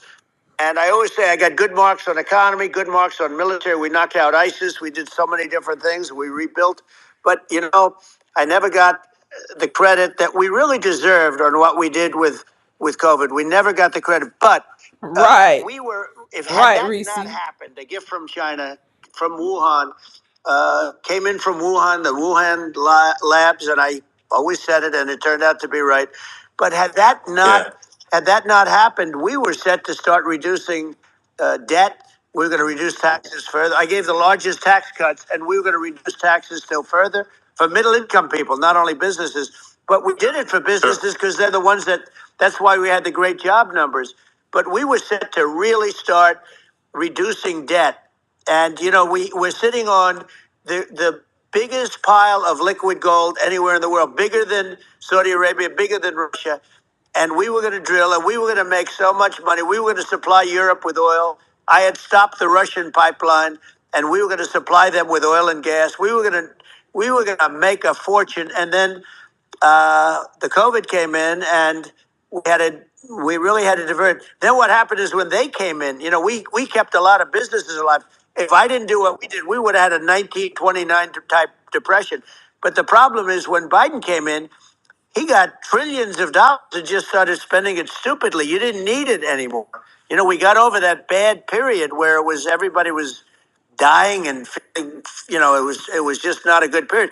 Interestingly, during his administration, many more people died during his administration of COVID than during my administration, and we really got the brunt of it.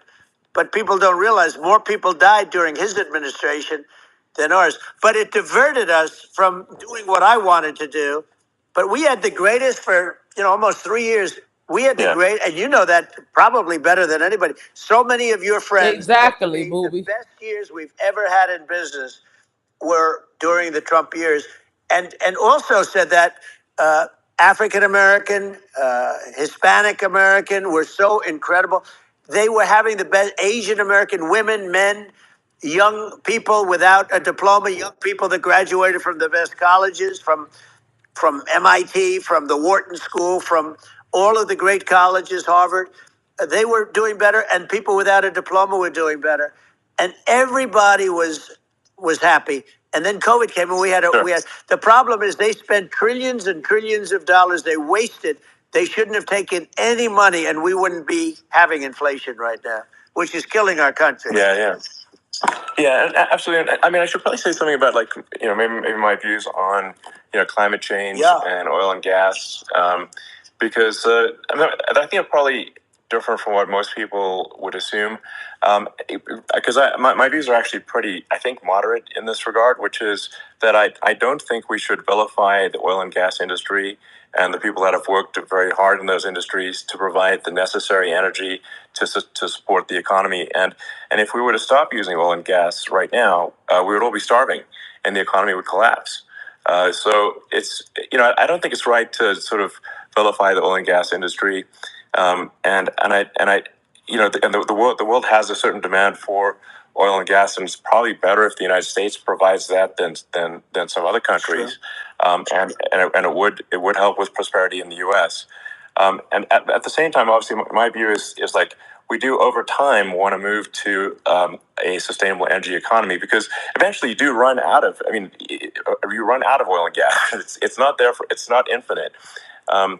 And there is some risk. I think the risk is not as high as a lot of people say it is with respect to global warming. But I think if you just keep increasing the parts per million in the atmosphere long enough, eventually it actually simply gets uncomfortable to breathe. People don't realize this. If you go past 1,000 parts per million of CO2, you start getting headaches and nausea. And so we're now in the sort of 400 range. We're adding, I think, about roughly 2 parts per million per year. So I mean, it still gives us. So what it means is like we still have quite a bit of time, but so there's not like we don't need to rush, and we don't need to stop farmers from farming, or prevent people from having steaks, or basic stuff like that. Like you leave the farmers alone. I agree. How crazy is that? Where I mean, you have farmers that are not allowed to farm anymore and have to get rid of their cattle, and the whole world is a little crazy. But it's largely taken its lead from us. I just say though, I've heard in terms of the fossil fuel, because even to create your electric car and create the electricity needed for the electric car, fossil fuel is what really creates that at the generating plants. And, so you sort of can't get away from it at this moment. I mean, someday you might be able to. But I do hear we have anywhere from 100 to 500 years left. Much of it hasn't even been found yet. Yeah. But there are tremendous, like Anwar. I got Anwar in Alaska approved. Ronald Reagan couldn't do it. Nobody could do it. Everybody tried. Nobody could do it. I got it approved. The first thing that Biden did was unimprove it, to get rid of it. He ended it. His secretary went in and she ended it. And what a disgrace. That's Anwar. That's bigger, or they think it could be bigger than Saudi Arabia in Alaska. Could be bigger than Saudi Arabia. But they went in and they terminated it. And I'll get it going very quickly, because not only is it big for Alaska, I mean, you talk about economic development, that for the United States, I mean, that is, they say bigger than Saudi Arabia or the same size, and pure, really good stuff. And, they ended. So I think we have, perhaps hundreds of years left. Nobody really knows. But during that time, something will come around that will be very good. Yeah. Well, I mean, and my estimate would be, a little more aggressive than that. But it's not the sort of like we're all going to die in 5 years stuff. That's obviously BS. But I mean, my view is like if you just look at sort of the parts per million that increments every year, you get sort of 2 or 3 parts per million every year of CO2. I mean, I think some of that it's problematic if it accelerates. If you start going from 2 or 3 to say 5, and then there may be some situations where you get just a step change increase in the CO2, and I think we don't want to get too close to 1,000. Basically, ppm, that's 'cause, what like, it seemed that like, Doc. actually makes it uncomfortable to breathe. Like just existing in 1,000 ppm CO2 is uncomfortable. That's like that's considered like an industrial hazard, right? Just so it's that's actually you start getting headaches and stuff. So it's even without global warming, it's not comfortable to live. So you don't want to get too close to that. But I mean, I think we've got. He talk about CO2, but gonna go fire up his private jet after this. I don't know, 50 to 100 years from now, we're Facts. mostly sustainable. I think that'll probably be okay. So it's not like the house is on fire immediately, but I think it is something we need to move towards. And on on balance, it's probably better to move there faster than slower. But like I said, without vilifying the oil and gas industry, and without causing hardship in the short term, I think this can be done. Without people can still have a stake, and they can still drive gasoline cars, and it's okay. It's like it's not. I don't think we should vilify people for it, but I think we should just generally lean in the direction of sustainability. And I actually think solar is going to be a majority of Earth's energy generation in the future, and it's certainly we love trending you that too, way. Shannon. And so you get the solar power, combine that with batteries, so because obviously the sun doesn't shine at night, and then you use that to charge the electric cars, and you have a long-term sustainable solution. And that's what Tesla's trying to move things towards, and I think we've made a lot of progress in that regard. But when you look at our cars, we don't believe that environmentalism, that caring about the environment should mean that you have to suffer. So we make sure that our cars are beautiful, that they drive well, that they're fast, they're sexy. I mean, they're cool. In fact, literally, I mean, the sexy joke, Model S, Model 3, Model X, and Y spells out sexy. It's probably the most expensive joke out there. But They look like little mini short school buses. So, but I'm not. And their truck look like a refrigerator. Like, let's have an inspiring future, and let's work towards a better future, and we do so without demonizing. Right. People. I'm okay. It's very interesting. You use the word global warming, and today they use the word climate change because you have some places that go up, and so they were getting themselves in a little trouble with the word global warming because not every place is warming. Some places are going the opposite direction. But I'm sort of waiting for you to come up with solar panels on the roofs of your cars and on the trunks of the cars, and it just seems like something that at some point you will come up with. I'm sure you'll be the first. But it would seem that a solar panel on the roofs, on flat surfaces, on certain surfaces might be good. Yeah. At least in certain areas of the country where you have the world where you have the sun. But I would think, and I have no idea because that's not my world, but I would think that this would be something that would be interesting. But the one thing that I don't understand is that people talk about global warming or they talk about climate change, but they never talk about nuclear warming. And to me, that's an immediate problem because you have, as I said, 5 countries where you have major nuclear and probably some others are getting there. And that's very dangerous. That's where you need a strong American president because you don't want to have this proliferation. But you have 5 countries and getting more. China is much less than us right now, but they're going to catch us sooner than people think. They're way lower. Russia and us are number 1, and we're sort of tied. And China is far behind, but they're developing at a level that you're not surprised to hear very fast. They'll end up catching up. maybe even surpassing. But to me, the biggest problem is not climate change. It's not, and everything's a problem, but it's degrees.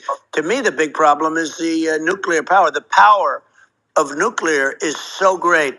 And when I talk about I'll prevent World War III, I will. But the truth is that you have to, because this is no longer army tanks going back and forth and shooting at each other. This is a level of destruction and power that nobody's ever seen before. Yeah, and actually, there's the bad side of nuclear, which is a nuclear war, very bad side. But there's also, I think, nuclear electricity generation is underrated. You're right. And it's actually, people have this fear of nuclear electricity generation, but it's actually one of the safest forms of electricity generation. It's just a huge misunderstanding. And if you look at the injuries and deaths, caused by, say, I'm not trying to pick on coal mining, but just any kind of mining operation. And there's a certain number of injuries and deaths per year. And you compare that to nuclear. Nuclear is actually way better. So it's underrated as an electricity source, and I think it's something that's worth reconsidering. But there's so much regulation that people can't get it done. So that, maybe they'll have to change the name. The name is it's a rough name. There are some areas like when you see what happened in good bad branding. The we'll have to rebrand it. We'll have to give it a good name. We'll name it after you or something. No, it has a branding problem. When you see what happened, it does have a branding problem. When you see what happened in Japan, where they say you won't be able to go on the land for about 3,000 years. Did you ever see that? And in Russia, where they had the problem, where they there's a lot of bad things happened, and they have a problem. And they say that in 2,000 years, people will start to occupy the land again. You realize it's pretty bad. No, that's not true. But you're right about it. It's amazing. It's actually not that bad. So like after Fukushima happened in Japan, like people were asking me in California, are we worried about like a nuclear cloud coming from Japan? I'm like, no, that's crazy. It's not even dangerous in Fukushima. I actually flew there and ate locally grown vegetables on TV to prove it. And I donated a solar water treatment, a solar powered system for a water treatment plant. And but you haven't been feeling so well lately, and I'm worried about it. No, but I mean, I'm only kidding. It's fine. It's like Hiroshima and Nagasaki were bombed, but now they're like full cities again. So it's really not something that That's great. So it's not as scary as people think, basically. But let's see. There's some other topics we should touch on. Like lawfare. I think we need to be concerned about. They're gonna bring the Africans over here to do it. Yeah. Simone, they're gonna bring the Africans over. Florida. This was a Biden administration did something that's never been done in this country, and that's go after their political opponent, me, with this nonsense and just nonsense. And the big case in Florida, we won, but they always pick a judge and a jury, and they use the local DAs, they use the local attorney generals, like Fani, Fani, Fani, Fani. And it's all a big hoax, and it's all run from there. Like in Manhattan, one of the top people from the Justice Department. I think it's in Japan, Simone. The Letitia James deal was run by a person from the Department of Justice. They've never done this before, and they set up a very bad precedent. It's called lawfare, warfare.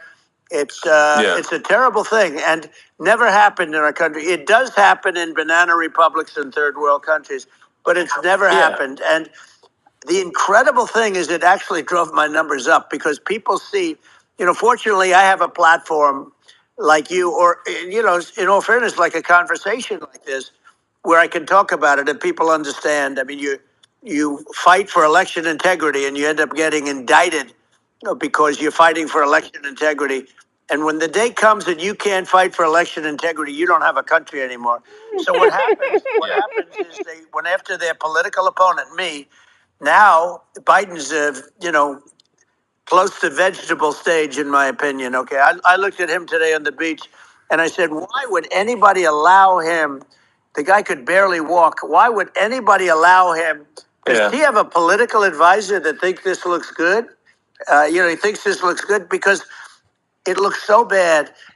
And it's ridiculous. I mean, and he's been doing that for a long time. You know, he can't lift the chair. The chair weighs about 3 ounces. It's meant for children and old people to lift, and he can't lift it.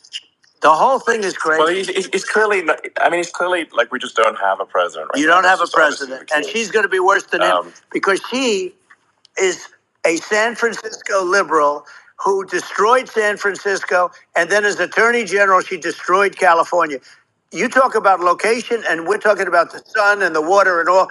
There's nothing better than California. She has destroyed. Yeah, it that. She is. was the That's why I original said DA. Japan. She was the original in San Francisco. She was the original Attorney General in California. What she has done to California is, well, you know better than I do. You just left California for a lot of those reasons. And what she's done with crime, with cashless bail, where you kill somebody. I mean, we have states there you kill somebody and they let you out right away. I mean, you don't have to even put up, and then they never find the people unless they kill again, and then they let them out again. Our country is becoming a very dangerous place. And she is a radical left San Francisco liberal. And now she's trying to protect. Now she's looking like she wants to be more Trump than Trump, if that's possible. I don't think it's possible. But she wants to be more Trump than Trump. Yeah.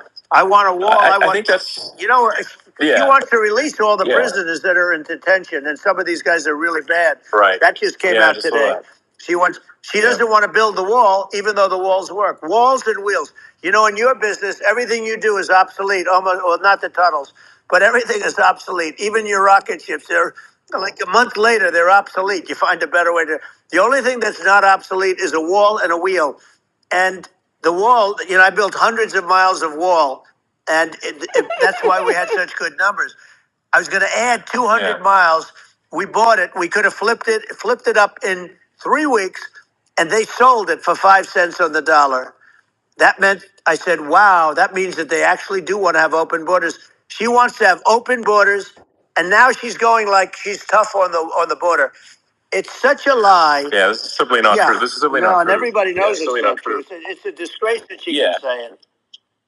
No, I mean, obviously, what's happening sort of overnight is they're rewriting history and making Kamala sound like a moderate when in fact she is far left, like far left. Worse than Bernie Sanders. She is considered more liberal by far than Bernie Sanders. She's a radical left lunatic, and if she's going to be our president, very quickly, you're not going to have a country anymore. And she'll go back to all of the things that she believes in. She believes in defunding the police. She believes in no fracking, zero. Now all of a sudden she's saying, no, I really want to see fracking. If they got in, the day she got in, she'll end fracking. And by the way, if people didn't think that, the lunatics that really believe in that, they won't vote for her. Marcus. You know, like the Palestinians and Israel. She is so anti-Israel, and she's bad for both. Biden actually did something that was impossible. Both sides hate him. You know, both sides. That was a hard thing to do. Unification. Yeah, no. I mean, Netanyahu came to give a talk to a joint Senate and House sitting, and I was there, and Kamala stood him up. You know, what does that say? I think it's highly disrespectful. And I say, if you're a Jewish person or if you believe in Israel, if you're a person that, you know, is very pro-Israel, if you vote for her, it's worse than Biden. And Biden was bad. But if you vote for her, you ought to have your head examined. And you see tonight, I mean, as we're doing this, I'm seeing reports coming that they expect an attack tonight or tomorrow from hundreds and maybe thousands of rockets. You know, their Iron Dome, as they call it, as we all call it, but their shield that they build, that can be swamped. We'll use the term that's appropriate, swamped. But they swamp it by shooting enough missiles. You know this better than anybody. By shooting enough missiles, they can't defend themselves. You know, they just obliterate the whole place. And that's what some people think they're looking to do. And we have no leadership. There's no respect for the United States of America with these people. And I'm telling you, she'll be worse than him because she's a believer in being radical left, and he wasn't. I think you're right. I mean, it really it's important for the public that may be listening to this to And look do. at Kamala's track record, before the last month, and say, is that a track record you agree with? And I think if you're an independent moderate, you definitely would not agree with it, because it is her behavior has been far left, and Hey, we're Minnie. seeing just an overnight propaganda attempt to rewrite history and make it sound like Kamala is moderate when she in fact is not moderate. Well, her running mate approved, signed into legislation, tampons in boys' bathrooms. Okay, now that's all I have to hear. Tampons in boys' bathrooms, and that means she believes in that too. Hey, Neek. She picked this guy because he was the closest to her. A lot of people thought she'd pick sort of the opposite, but she picked an anti-Israel radical left person. Facts. But she is far worse, they say, than Bernie Sanders. If we have her as a president, if we have a Democrat at this moment as a president, I don't think our country can survive.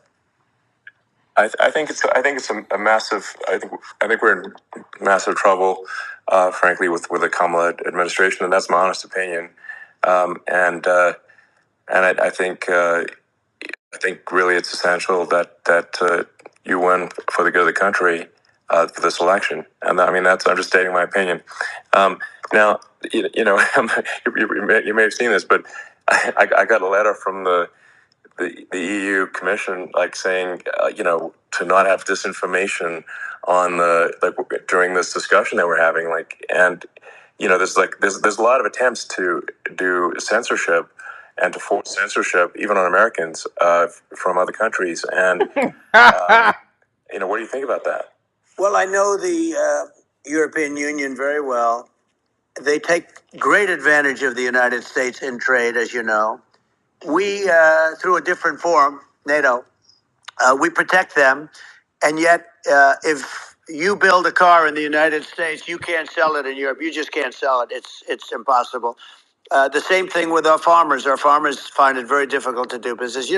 We have a deficit with them of $250 billion, which people don't know. It sounds so nice, the European Union, but let me tell you, they're not as tough as China, but they're bad. And I let them know it. And that's probably why they notified you. No, they don't treat our country well. We defend them, with Ukraine. So we're in for 250 billion, and they're in for about 71 billion, and they have the same size. If you add up the European nations that in terms of an economy, it's about the same size when you say as us, and they're in and they're in much greater risk. They're right there. We have an ocean separating us from, in this case, the enemy would be Russia. It used to be for the Soviet Union, but let's assume they're close enough. And what happens is they're in for 70 something million. I think even less than that, billion, and we're in for about 250 billion, and it could be a lot higher than that. And I say, why aren't you going to equalize? Why aren't they paying what we're paying? And they're in much more. Thank you. It's much more important for them because of the fact that Thank you for posting it. I appreciate it. I mean, they're all sort of in that location. We're not, but they should. They should. And I did it with NATO. There were only 7 countries that were paid up in NATO out of 28 at the time, and the United States was subsidizing. The United States was subsidizing NATO, tremendously subsidizing NATO. And I said, I went in and I said, you got to pay up. If you don't pay up, we're not going to defend you any longer. I took a lot of heat, but you know what happened? Billions and billions of dollars came flowing in, and I think a lot of the public isn't aware of the fact that the United States pays a disproportionate share of the NATO expenses, and then we get taken advantage of on trade. So think about it. Well, I mean, the point of NATO is defending Europe, and it's it's like, then okay, well, why is the United States paying disproportionately more to defend Europe than Europe? That doesn't make sense. That's unfair, and that is an appropriate thing to address. Well, when you talk about cost cutting and savings and everything else, I mean, honestly, look, there's nobody that feels worse about the Ukraine situation than I do, because I know it would have never happened. I know Zelensky. He was very honorable to me, because when they went with the Russia hoax, and they said I had a phone call with him. He said it was a perfect phone call. It was a great phone call. He could have grandstanded and said, "Oh, he was very threatening." He said, "No, it was a very nice phone call." I called him up to congratulate him on his win, and you end up getting impeached because these people are lunatics. I was talking about the difference from the people within and the enemies on the outside. In many cases, the people from within are more dangerous for our country than the Russians and the Chinas. If you have a smart president, you're not going to have a problem with them. You're going to do things. Yeah. Now they've taken advantage of us incredibly, but you're going to do things with the right person. Yeah, well, I think it's obvious that you're a believer and an advocate of free speech, because during your first term as president, you were Facts, attacked Scotty. relentlessly every day, often very unfairly with with false attacks, and you didn't try to shut down the media. You didn't try to inhibit their freedom of speech, and I think that says a lot. Well, the good thing is that you and I have, and some people, very few, we can get the word out. Although sometimes it's hard because they don't want to print it, like we're having a great conversation right now. Kamala wouldn't have this conversation. She can't because she's not smart. She's not a smart person, by the way. She can't have this conversation. And Biden, we don't even have to talk about it. I mean, he couldn't have this conversation. He would have given up on the first half of a question. He would have walked out. He would have said, "Where am I? Where am I going?" What? That's true. Not a lot of people would have this conversation, but we cover a lot of territory. But the beauty is that we can have a conversation, and I'm able to get it out without, because I get treated unfairly. This is a really big point. You can actually have a conversation with you. Yeah, it's nice, isn't it? And you can't have a conversation with Biden or Kamala. It's like it's not possible. That's so this is like talking to an NPC. No. So it's just impossible. Well, but think of it. We need a man or person who's unbelievably sharp in order to stop all the nuclear danger and all the dangers that I'm talking about. And I got along with all these. I got along with Kim Jong-un. We had dinner. We had everything. And he really liked me, and I got along with him really Not well. Netflix and chill. He's the absolute boss over there. You almost said y'all had dinner and sex. Wait a minute now. I saw things that you don't want to know about. He is the boss. But we had a good relationship, and he doesn't like Biden. He considers him a stupid man, he said. He's a stupid man. Well, at least he speaks his mind. But, in this country, you're not sort of allowed to say it, but I guess you are. You should be allowed to say it. Yeah. It's true. But we need smart people, and we need people that have an ability to lead. And she doesn't have that ability. Can you imagine? Now, Chairman Xi very well. Can you imagine her and him negotiating, or even standing together? It is, Hey, the Kathy. whole concept is ridiculous. She is terrible. She's terrible. But she's getting a free ride. I saw a picture of her on Time Magazine today. She looks like the most beautiful actress ever to live. It was a drawing. And actually, she looked very much like our great First Lady, Melania. Melania. She didn't look like Camilla. That's right. But of course, she's a beautiful woman, so we'll leave it at that, right? Yeah. Well, maybe it's like, I think part of what people in America want to, people in America want to feel excited and inspired about the future. They want to feel like the future is going to be better than the past, and that America is going to do things that are greater than we've done in the past, reach new heights that make you proud to be an American, and excited about the future. They want the American dream back. They want the American dream back. More important than anything else. It's like you don't have that today because the people, they've been just sucked. They see incompetent people running our. The Biden thing is very interesting. People just found him to be incompetent, and when I debated him, Yep, I was like, Presley. "Is this for real?" It was. Yeah, it was just absurd. But I think there are some grand projects that we could do. I mean, I think we could build a base on the moon. We could send American astronauts to Mars. We could build high speed connections that are more advanced than anything else in the world between our cities, so people have fast transport. It's possible to solve traffic with tunnels. We've already made great progress in Vegas doing that, and and just do things that are exciting and inspiring and make the future feel like it's better than the past. Well, I saw what you did in Vegas, and I'll tell you, it was amazing. I got to see I took a big glimpse at it, and it's incredible. It's incredible, and you could do that all over. You could do that all over. It's deep. Yeah, you don't even need much structure. Assuming you're in the right area. No, it's straightforward. It's amazing.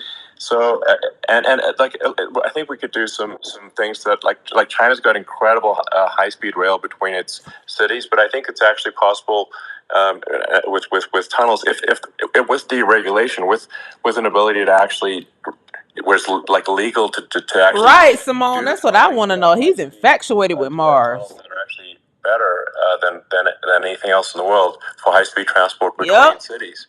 Facts, And that would be Marcus. something that Americans can say, "Wow, okay, we've got something that's cooler than anyone else in the world." That's the kind of thing that makes you proud to be an American. And much safer than surface trains, where there is a danger there. With crazy people, it's much safer, much better. And it's sad because I've seen some of the greatest trains. I find it fascinating, and I've seen the systems and how they work, and the bullet trains they call them, I guess. And they go Wow. unbelievably fast, unbelievably comfortable, with no problems. And we don't have anything like that in this country, not even close. And it doesn't make sense that we don't. Doesn't make sense. Yeah, and I think also like there's I'm kind of hopping on the excess regulation, but I think something that I think people can generally understand is that what happens with laws and regulations is that there's more and more of them every year, and unless there's a process to clean them up, eventually everything becomes illegal, and that actually it slows down the development of new technologies. I mean, if you take the sort of like I think there's room for some reform at the FDA for improving the speed with which we approve drugs that could help save lives and improve people's lives. And I worked very hard on that. We got that down to the lowest number ever, and we got therapeutics approved in the FDA that people can't even believe the speed. But I took them on. I don't think they like me too much, but I got things approved in the FDA at numbers that they wouldn't believe. And it's a very bureaucratic group. Actually, it's a fine group of people in many cases. I got to know a lot of them. Absolutely, But I was Kim. really hard for Regeneron, for so many different things that were really pretty amazing. But the FDA takes too long.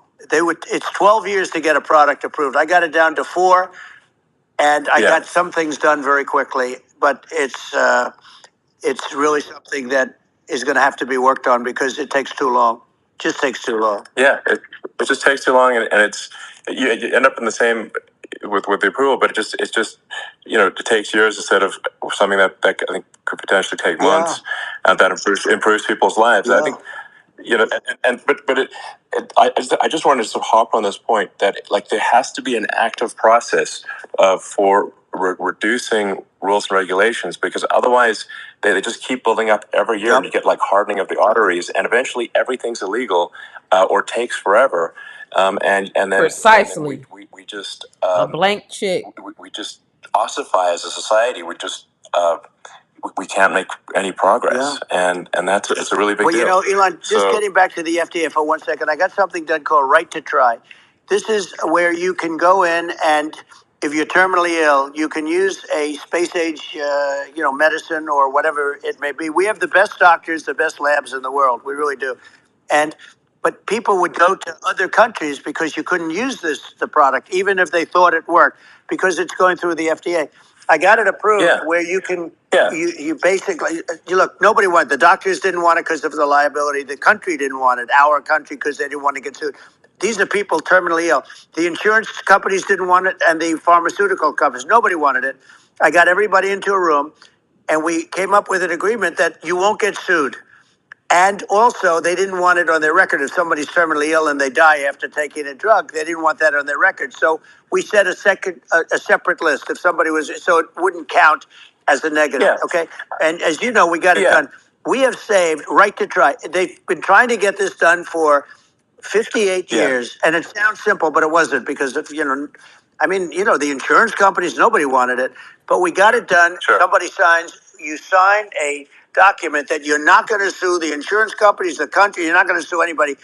And we got it done, and we're saving tens of thousands of lives. Right to Try.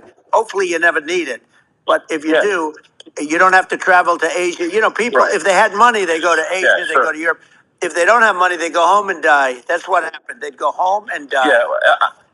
Well, I mean, and actually, to give Europe some props here, it's like if a drug is approved in Europe, which has a crazy amount of regulations, it should obviously be approved in the U.S. Yeah. I mean, they got more regulations than we do. So why would a drug be approved in Europe and not in the U.S.? That's crazy. Well, we did it. We did something that really, they've been trying to do it for 50 years and they just couldn't get it done. And I got it done.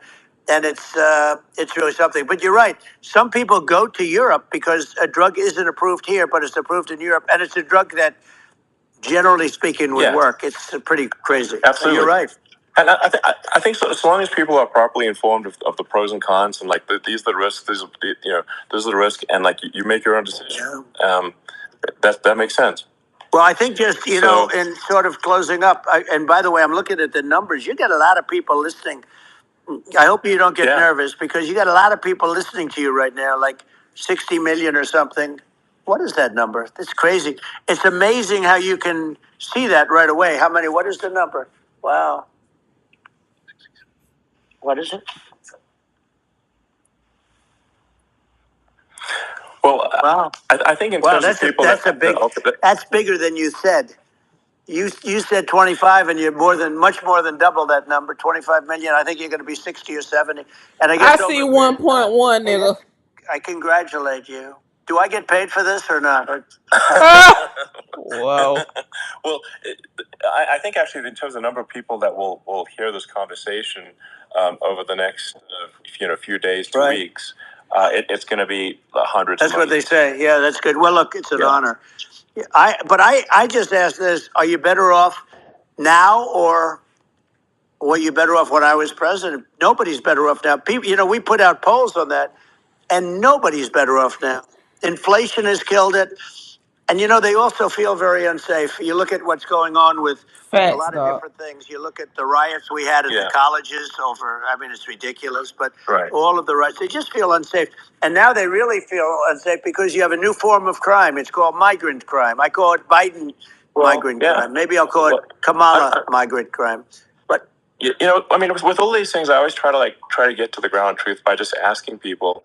And my mom lives in New York, and I was like, Mom, have any of your friends, been attacked or assaulted? And she said, yeah, 3 of her friends in 3 separate incidents were assaulted just in recent months, just walking around the streets of New York. And I said, well, what happened to the people that assaulted them? Oh, nothing. They got away. They just know they always get away. Nothing's going. And they don't even bother reporting it because they know that they're not going to, people are not going to get prosecuted. They just let, violent criminals out in New York.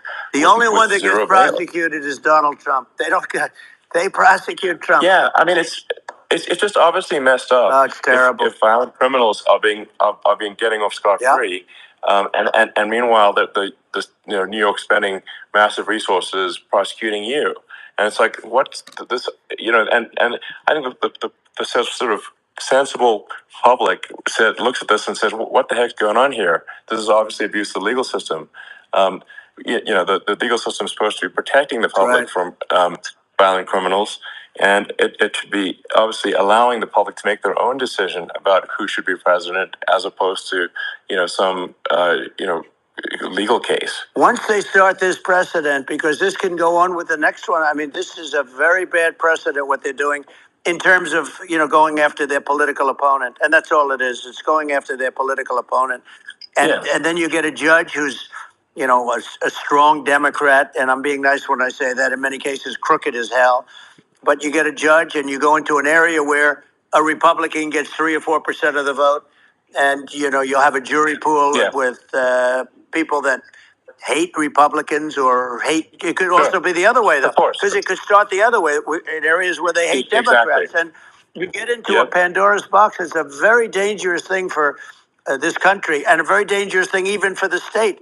New York City is losing. New York City lose a lot of business over what they did to me, because these people say, we don't want that to happen to us. That's no justice system. You have an unfair system of justice, and it's costing New York State a tremendous amount of money. People are leaving and companies are leaving, and they won't come back. So, all of that stuff is important. But the economy now is the big thing, and we can turn that economy up so fast, and people are going to be back again. We're going to get rid of inflation. I think there's a lot of opportunity. Right. Absolutely. So, and I just want to I want to think, congratulate you. You've done an amazing job. You have definitely got a fertile mind. We can Fertile. talk about rockets. Well, it's kind of you to say thank Well, you. tunnels. We can talk about tunnels and rockets and electric cars. So many things. And now you're into the AI, and that's going to be another beauty, I'll say. So it's an amazing thing you've done, Elon. It's an amazing thing, and I congratulate you. I mean, thank you. And I just to say here, here's to an exciting, inspiring future that people can look forward to and be optimistic and excited about what happens next. And that's the kind of future that I think you will bring as president, and that's why I endorse you. Well, I appreciate that. That endorsement meant a lot to me. Not all endorsements mean that much, to be honest. Your endorsement meant a lot. And, we have a phrase, make America great again. It's pretty simple, but it really says that we want to make America great again. And we can do it. We can do it now. But if we were going to suffer another 4 years like we've suffered for the last 4 years, I'm not sure the country can ever come back. That's how bad it is. It's so bad. We have to do a lot of things. I think that's a very real risk. Yeah, it's a big risk. That's a very real risk. Yep. And it's, I'd just like to note to people listening, like I've not been very political before, and if you look at my record, I've actually been. I'm not like some they try to paint me as like a far right guy, which is absurd because I'm like making electric vehicles and solar and batteries, helping them with the environment, and I actually I supported Obama. I stood in line for 6 hours to shake Obama's hand when he was running for president, and.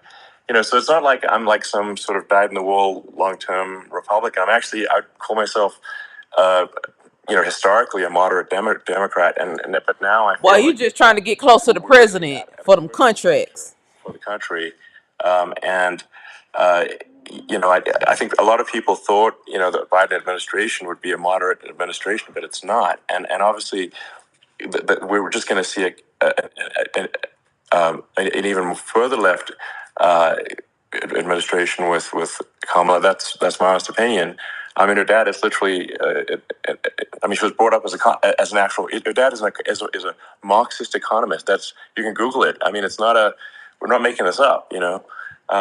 That's how she was brought up. So, and we want to have a future that is prosperous. And I think we're just at this critical juncture, and I think this is a case of the America is going to at a fork in the road, and true. And I think it will take if the path to, like you are the path to prosperity, and I think Kamala is the opposite.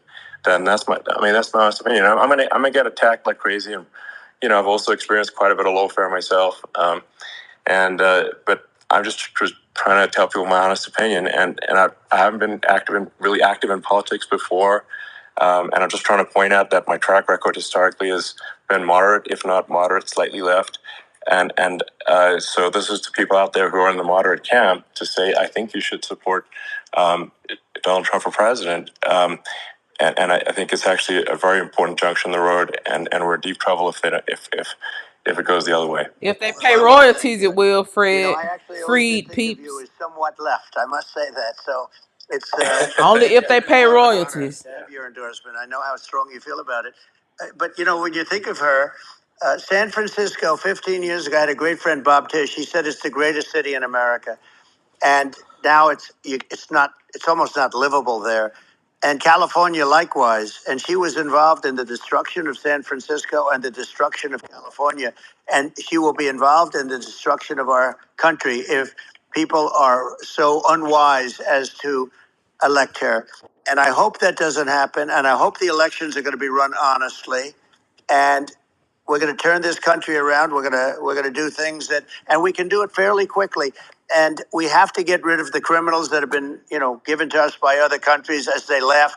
They laugh at us. They think we're stupid to accept these people. These are radical, stone cold killers in many cases and terrorists. And they're in our country by the hundreds of thousands. Yeah. And we have to take them out. Yeah, I mean, if I could summarize it, perhaps, I think these are issues that I think most people in America would agree with, which is that we want safe and clean cities, we want secure borders, we want sensible government spending, we want to restore both the perception and reality of respect in the judicial system, just stop the lawfare, and I think that's like, and how are those even right wing positions? I think those are that's just common sense, and that's. I mean, would you agree with that? 100%. I don't understand. The whole, they call it progressive. They don't like the word liberal anymore, but call it liberal or progressive. I don't understand how somebody could say that it's okay for them to empty prisons into our country. Bro, my eye bleed right now. The world are going way down, which makes sense. In fact, the next time what we'll do is, if something happens with this election, which would be a horror show, we'll meet the next time in Venezuela, because it'll be a far safer place to meet than our country. Okay, so we'll go. You and I will go, and we'll have a meeting and dinner in Venezuela, because that's what's happening. Their crime rate's coming down, and our crime rate's going through the roof. And it's so simple. And you haven't seen anything yet, because these people have come into our country and they're just getting acclimated. And they don't know about being politically correct law enforcement or lack of law enforcement. And our police, I have to just end with this. We have great police. We have great law enforcement, but they're not allowed to do their job. They have to be able to do their job without being destroyed. Well, absolutely, and it's also that too, Press Play. a police officer risking your life to arrest violent criminals who could kill you and do kill you sometimes, and then you arrest the violent criminal, and then the DA doesn't prosecute and they just let the guy out. Yeah. Well, then, like, why should a police officer risk their life to arrest a violent felon? Well, even worse, Elon, if nothing's going to happen. Even worse, they prosecute the police officer. They go after it and they prosecute the police officer, and they take away his pension. They take away his job. He loses his family. He loses his house. Well, I thought it was very telling, like incredibly telling, that when that was that case where sort of a gang of thugs beat up police officers. I think it was in Times Square in New York, and then nothing happened to those guys. They were let out, zero bail, and I think a bunch of them were given free tickets to California.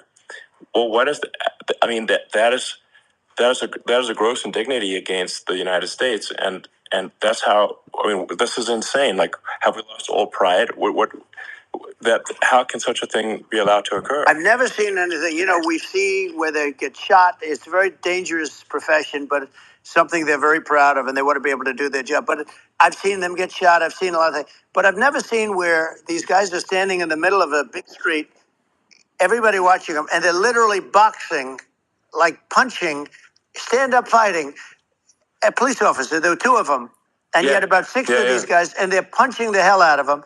And in their own country, they would be dead if they did that. They'd be shot. They would be shot instantly. And, they come from these countries, and it's taking them a while to realize that we don't do that in this country.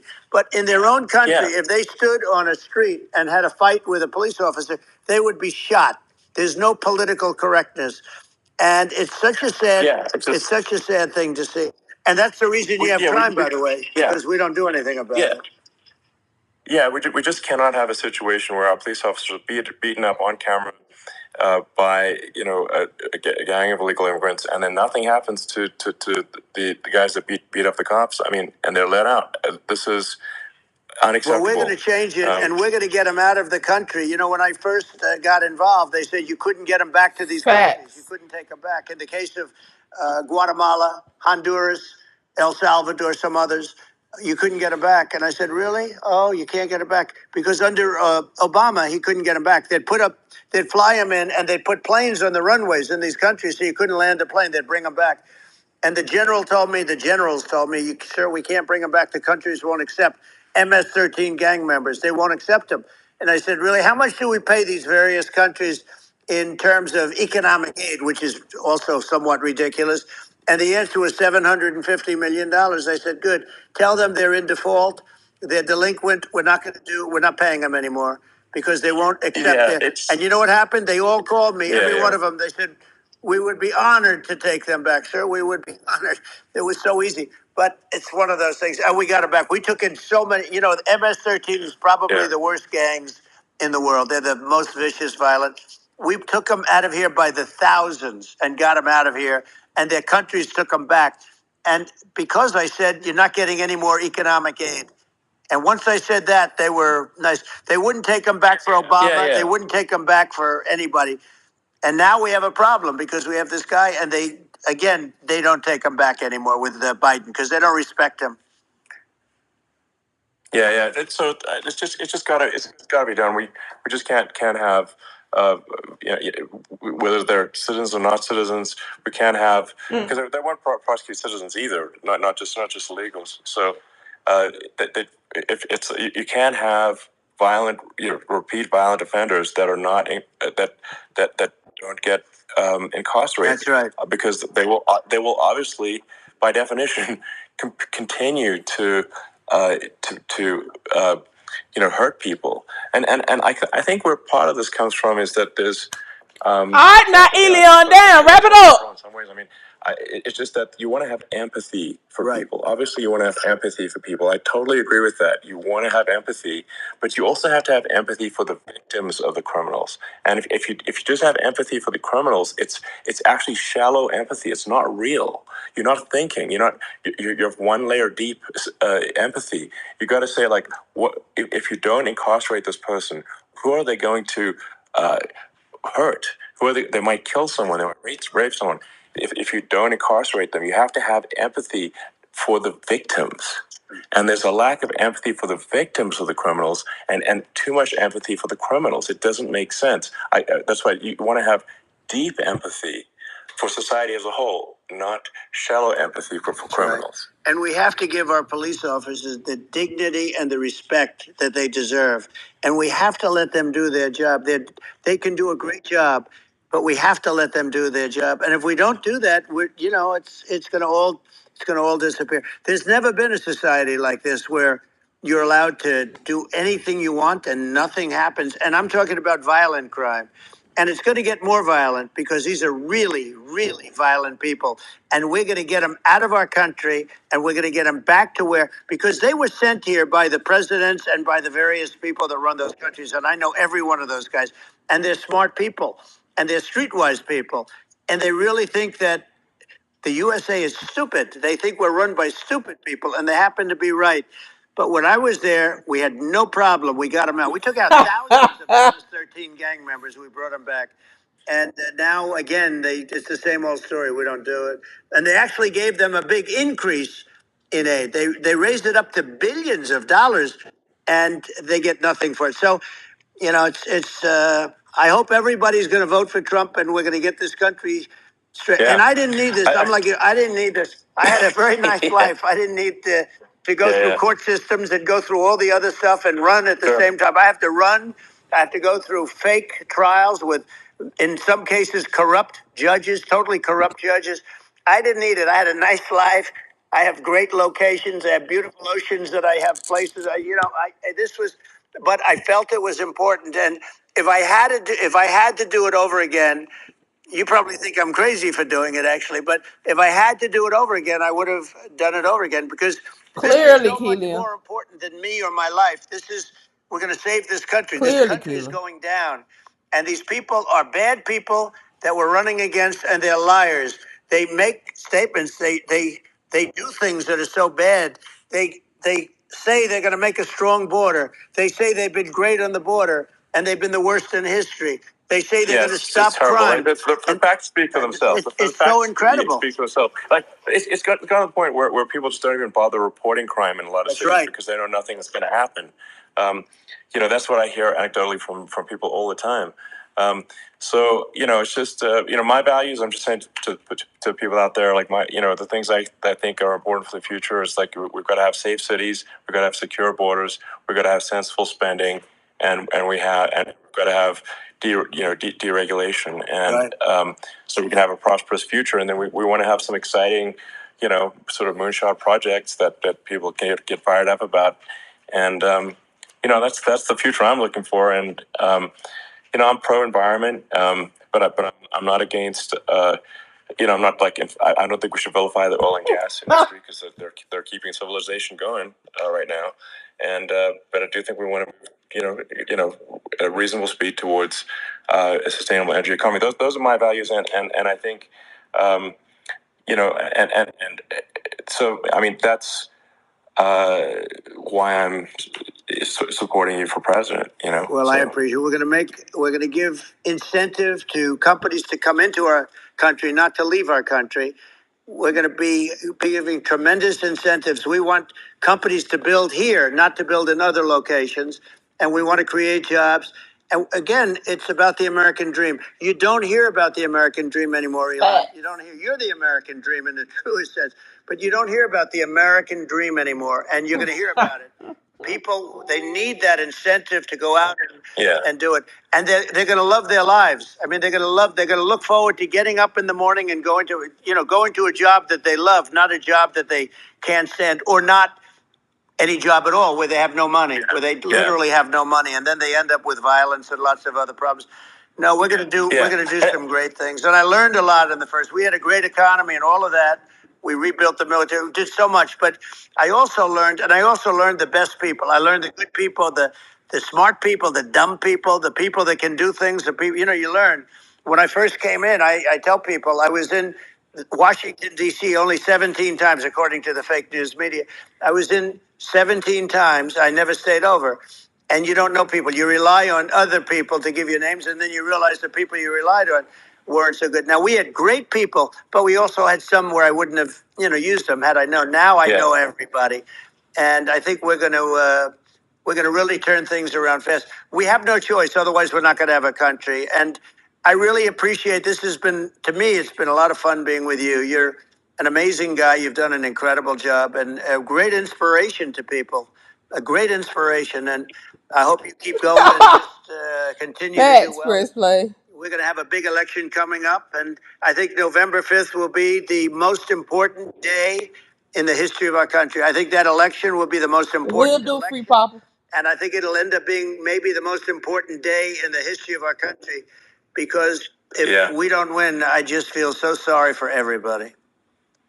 No, I think we're at a fork in the road of destiny of civilization, and I think we need to take the right path, and I think you're the right path. So I think that's what it comes down to. Thank you very much, Elon. It's a great honor, and we'll do it again sometime. And it's been really fun, and I hope you got a lot of viewers. I hear you got a lot, but I hope you got a lot. He got a lot. Of them. So I appreciate it. I'll see you soon. All right, sounds good. Thank you. Thank you, Elon. Thank you very much. Bye. Bruh.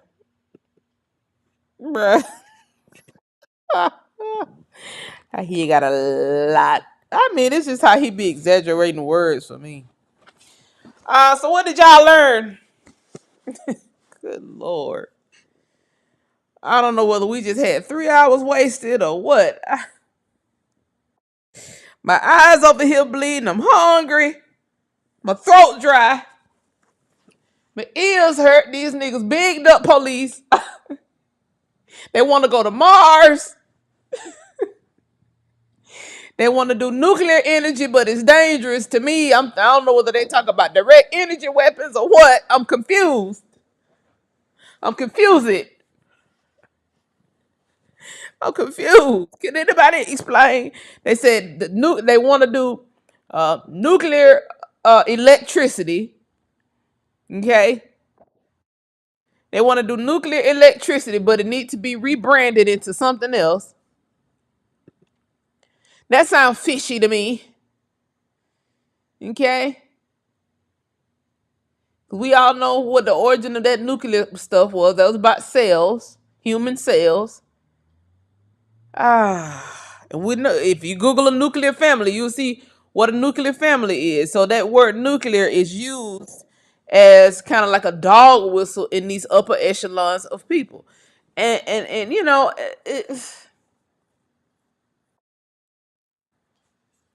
with the fracking, it'll work for our benefit if we're able to make money off of it. I do agree that we should start more fracking companies, black-owned fracking companies, and they should be strategically placed. I mean, it could even be up under the same name, but in different states, and go after these government contracts. Whatever state get the government contract, that's the state we work out of. So just say it's 15 of us in here, right?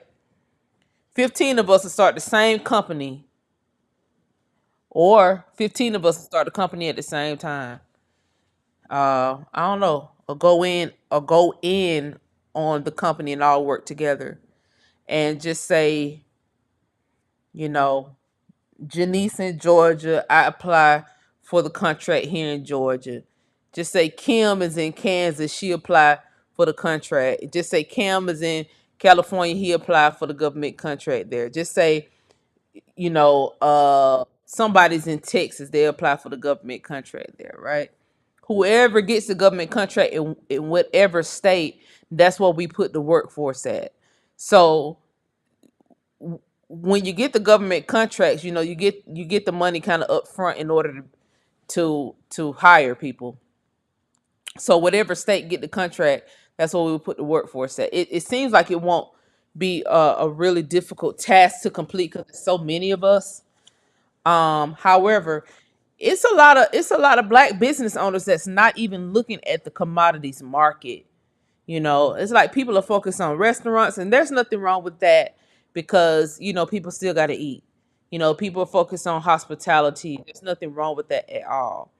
you know but at some point, you have to start playing in the big leagues. you know farms farms is big leagues. You may not think it's big leagues, but playing in farms is, owning a farm, you're directly in the commodities market. So, you know I felt like if we were to go to war, if they wanted to play in our face with a war, I was going to turn this channel into War Dogs, and that's all we was going to be doing. Creating businesses by state and going after government contracts. Even if I would have had to come on here every day and get it done. I was gonna immediately turn my company Hello Plants into a farm. You know. However, we can always create new companies. That's one thing about it. There is no cap on the amount of companies that you can create in the United States of America. And so the government is not supposed to do business on the grounds. So that's where government contract come in at. The people have to create the businesses and then go after the government contracts. But if you are Elon Musk and you are okay with sucking a little meat, then you'll put some money in the president's hands in order to try to go on the back end and negotiate a government contract, because that's how you become a millionaire in America, millionaire, billionaire status in America. You look at all the people in America who got top dollar, and I guarantee you they have had a government contract, a top dollar government contract, or they are currently running one. And that includes movie studios. A lot of these people, be shaking hands with the CIA, because the CIA controls a lot of these movie studios. Including the ones here in Atlanta. If you can catch my drift, okay. And so, a lot of government entities put out contracts. It's not just coming from the executive tier. It's coming from the government contracts are coming from everywhere, every which way. So now that we know that Trump wants to frack, if he becomes the president, you have to put yourself in position right now, learn all you can learn about government contracting right now. And I ain't talking about I wouldn't even look at it's a lot of black people online teaching government contracting, but baby, they going for low end contracts. They going for like the $10,000, $20,000 contract. We talking in the commodities market. When you talking about the commodities market, you looking at land and sea. The land and sea contracts. This is where the fracking contracts will be. Some of them will be offshore. Some of them will be on the land. Some of them will probably work in conglomerate. So you have it's a lot that you have to pay attention to. Men are great at paying attention to these intricacies. Women sometimes we be all over the place, but a man could focus in on it and really start and build him a whole new career. A woman can do it too. I'm not saying we can't. But men are very good at doing this. They can focus in on something and start a whole new career. Now you got a whole new business. You don't have to be stuck in one realm. Just say you run a t-shirt shop. You can always run another business in the commodities market. You can always become a farmer, a cotton farmer, and go from farm to t-shirt production. Think about the whole full picture of what you do as a business owner, and then add the commodities market into it. It's a lot of business conversations we can have. And just for the record, when I initially started Unpacked on YouTube, that old Unpacked channel that I had that got deleted, I initially started that as a business channel, and this is what I used to do: come on here and talk about business. You know, teaching people about business, how to get it going, and then it turned into history. And but really it all ties in together, because we did descend from a lot of business on the contrary to popular beliefs. A lot of people want to say we descended from just slaves, but no, we descended from business owners too. We descended from oil tycoons too. We descended from farmers too. So we take all that knowledge that we know, all that knowledge that's stored in our cells, in our hair follicles, in our melanin. We take all that knowledge, and not to be too deep and too outer worldly and too spaceshipy. We take all the knowledge that we know and put it to work. You know, I look at the men down there in South Atlanta, um, around those mines down in South Atlanta. Man, you come to around that, what, at Locust Grove, McDonald's, Stockbridge. All you see is black men driving them rocks. They are in the commodities market. They are truck drivers, but they're still in the commodities market. And driving rocks, driving stone, pure granite, back and forth, back and forth.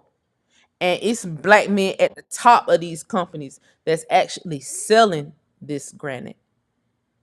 And they are on every level of all of these companies. And you may not see it as a commodities market, but granite is a commodity. So, and when you're looking in Atlanta, see all these big ass houses and say, "Oh, damn, that's a black person getting in that car in that big ass house." You got to look into the commodities market. It's a lot of people in the commodities market here in Metro Atlanta, and I'm sure a lot of other cities as well. But I'm here in Atlanta, and that's just what I see. And so I look at the commodities market as something that we all should look into. You know, Everybody won't get it right, but everybody won't get it wrong either. You know, it's new to a lot of us. And there's probably some men in the chat that haul those rocks that don't even look at it as a commodities market, but it's most definitely is. Um. Anyway, farming and fracking. There you go. Seed to sow. Exactly. That's what I'm saying. See, y'all get it. Y'all picking up what I'm putting down. Um. Basically, we can't. Yeah, rock quarries, truck game is serious. Yeah, that's you see so much of that here in Atlanta, man. And then you look in the trucks and see who's driving. It's always a black man, always, every single time. And they name be on the side of the trucks. So you know they own it. You know they're in the game. You know, so it won't be a hard thing to do. And if we got some white people, some others in the chat who want to get in on it, it's gonna be a majority black owned company. But we can have some minority owners in the company. There's nothing wrong with that. We got veterans. You're more likely to get a government contract if you got a veteran in the executive tier of the company. And so it's a lot that can be put together, and a lot of hands can be at work, especially. So either way, whether you have a Trump administration or whether you have, I don't know what the fuck Kamala and them gonna do, y'all. I'm just gonna be honest, and I'm gonna get off here in a minute.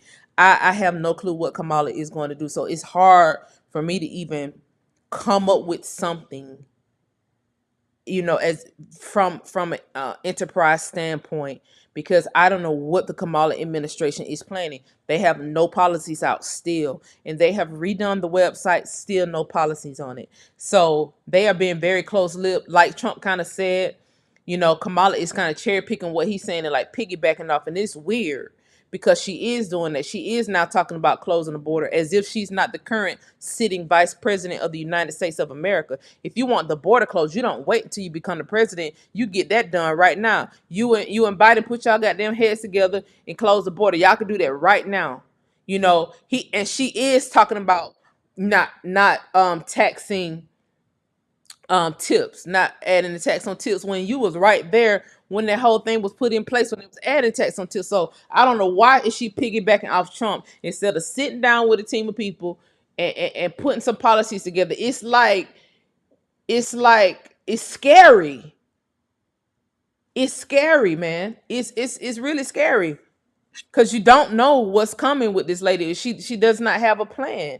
She does not have policies out, and everybody wants to say, well, don't be, we got to vote Kamala. We don't got to vote shit. We got to vote our best interest. We got to, at this point, with how inflation looking, how these rental prices looking, how the mortgage insurance is looking. Because even if you have a mortgage, you have to have mortgage insurance. They are raising the rates on mortgage insurance where you're almost at the same price as people who are renting. And whereas back in the day, if you had a mortgage, you're paying way less than the people who are renting. Hell, even when you buy a new car, your car insurance is almost at the same amount as your actual car. So everything is double. So we can't sit here willy-nilly and just hope and pray and just maybe she'll do the right thing. No, we can't live our life on a maybe when all these little kids are coming behind us, when all these young adults are looking at us make this decision for their future. We can't wish upon a star.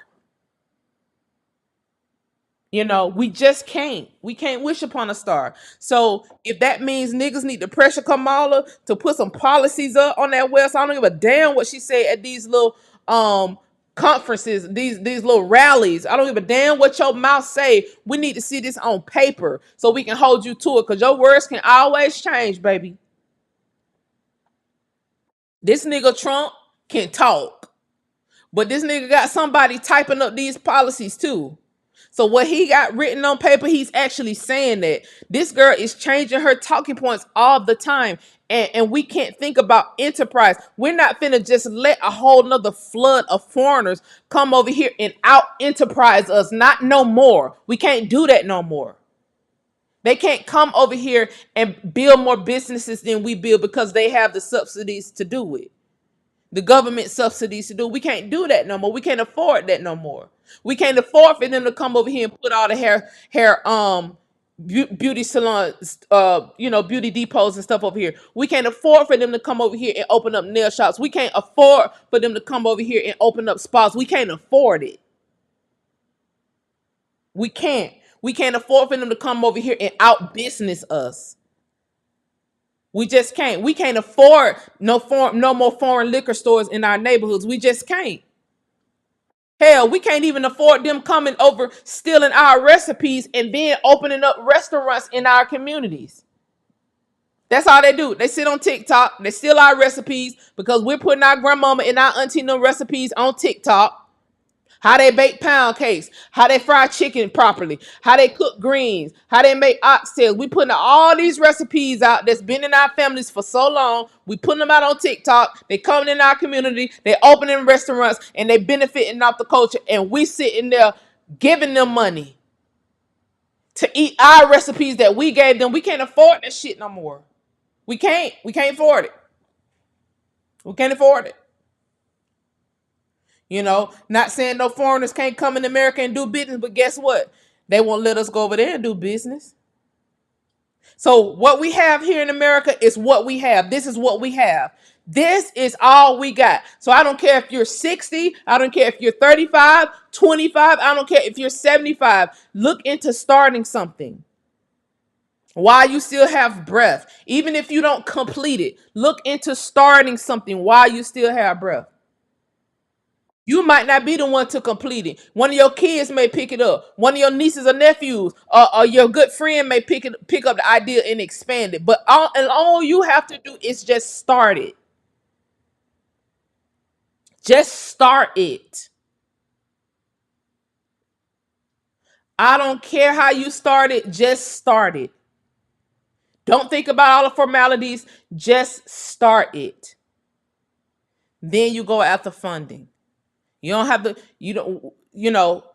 Everybody keeps telling Black Americans to bootstrap, but then other people come to our country and they don't have to bootstrap. So guess what? What we're asking for when we ask for reparations and restitutions is so we don't have to bootstrap.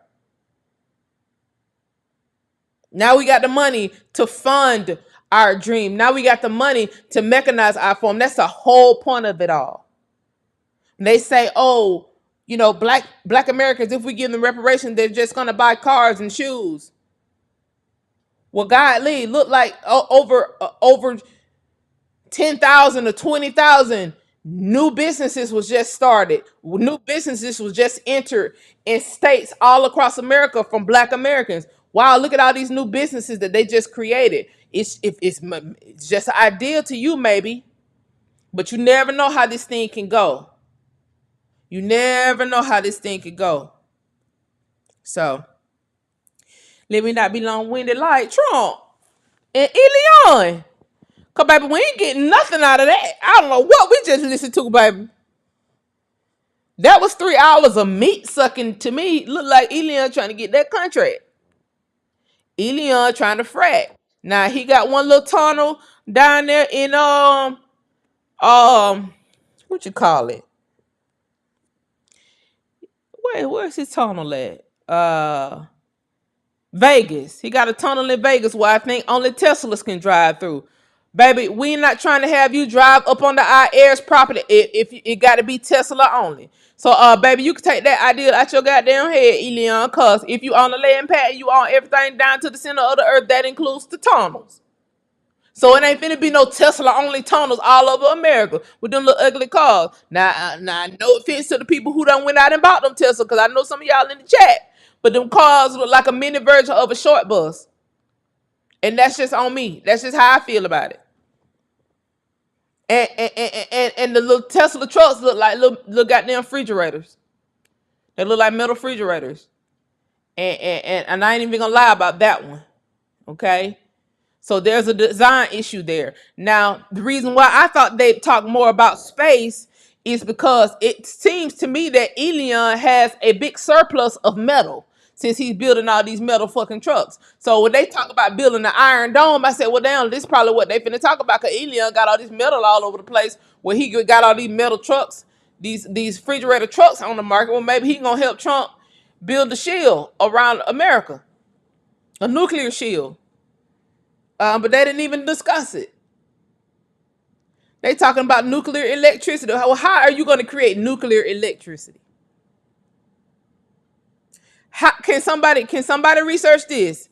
Is the niggas involved? Is the nigga brain involved? Does this have something to do with protons, electrons, and neutrons? In particular, stealing energy from people. Is that what you mean by nuclear electricity? Come on now, you can't talk over everybody's head now. Because some people will pick up what you got them thinking you putting down, and only the billionaires are catching it. Okay? Anyway, I could be on here later on this week.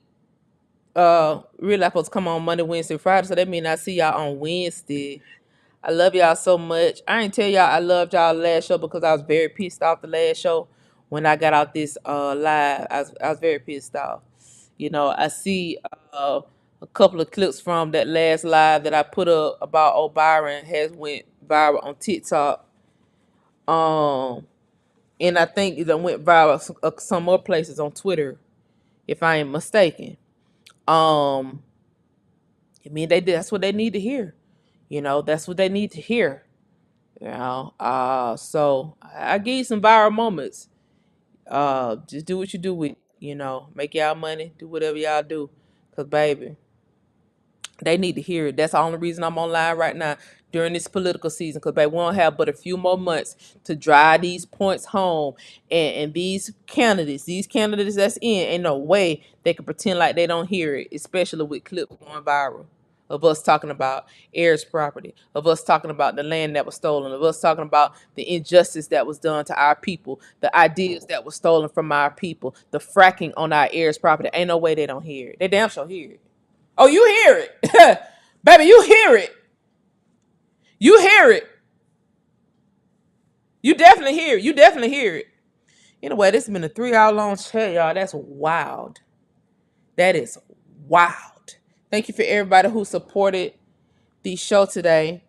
I appreciate it.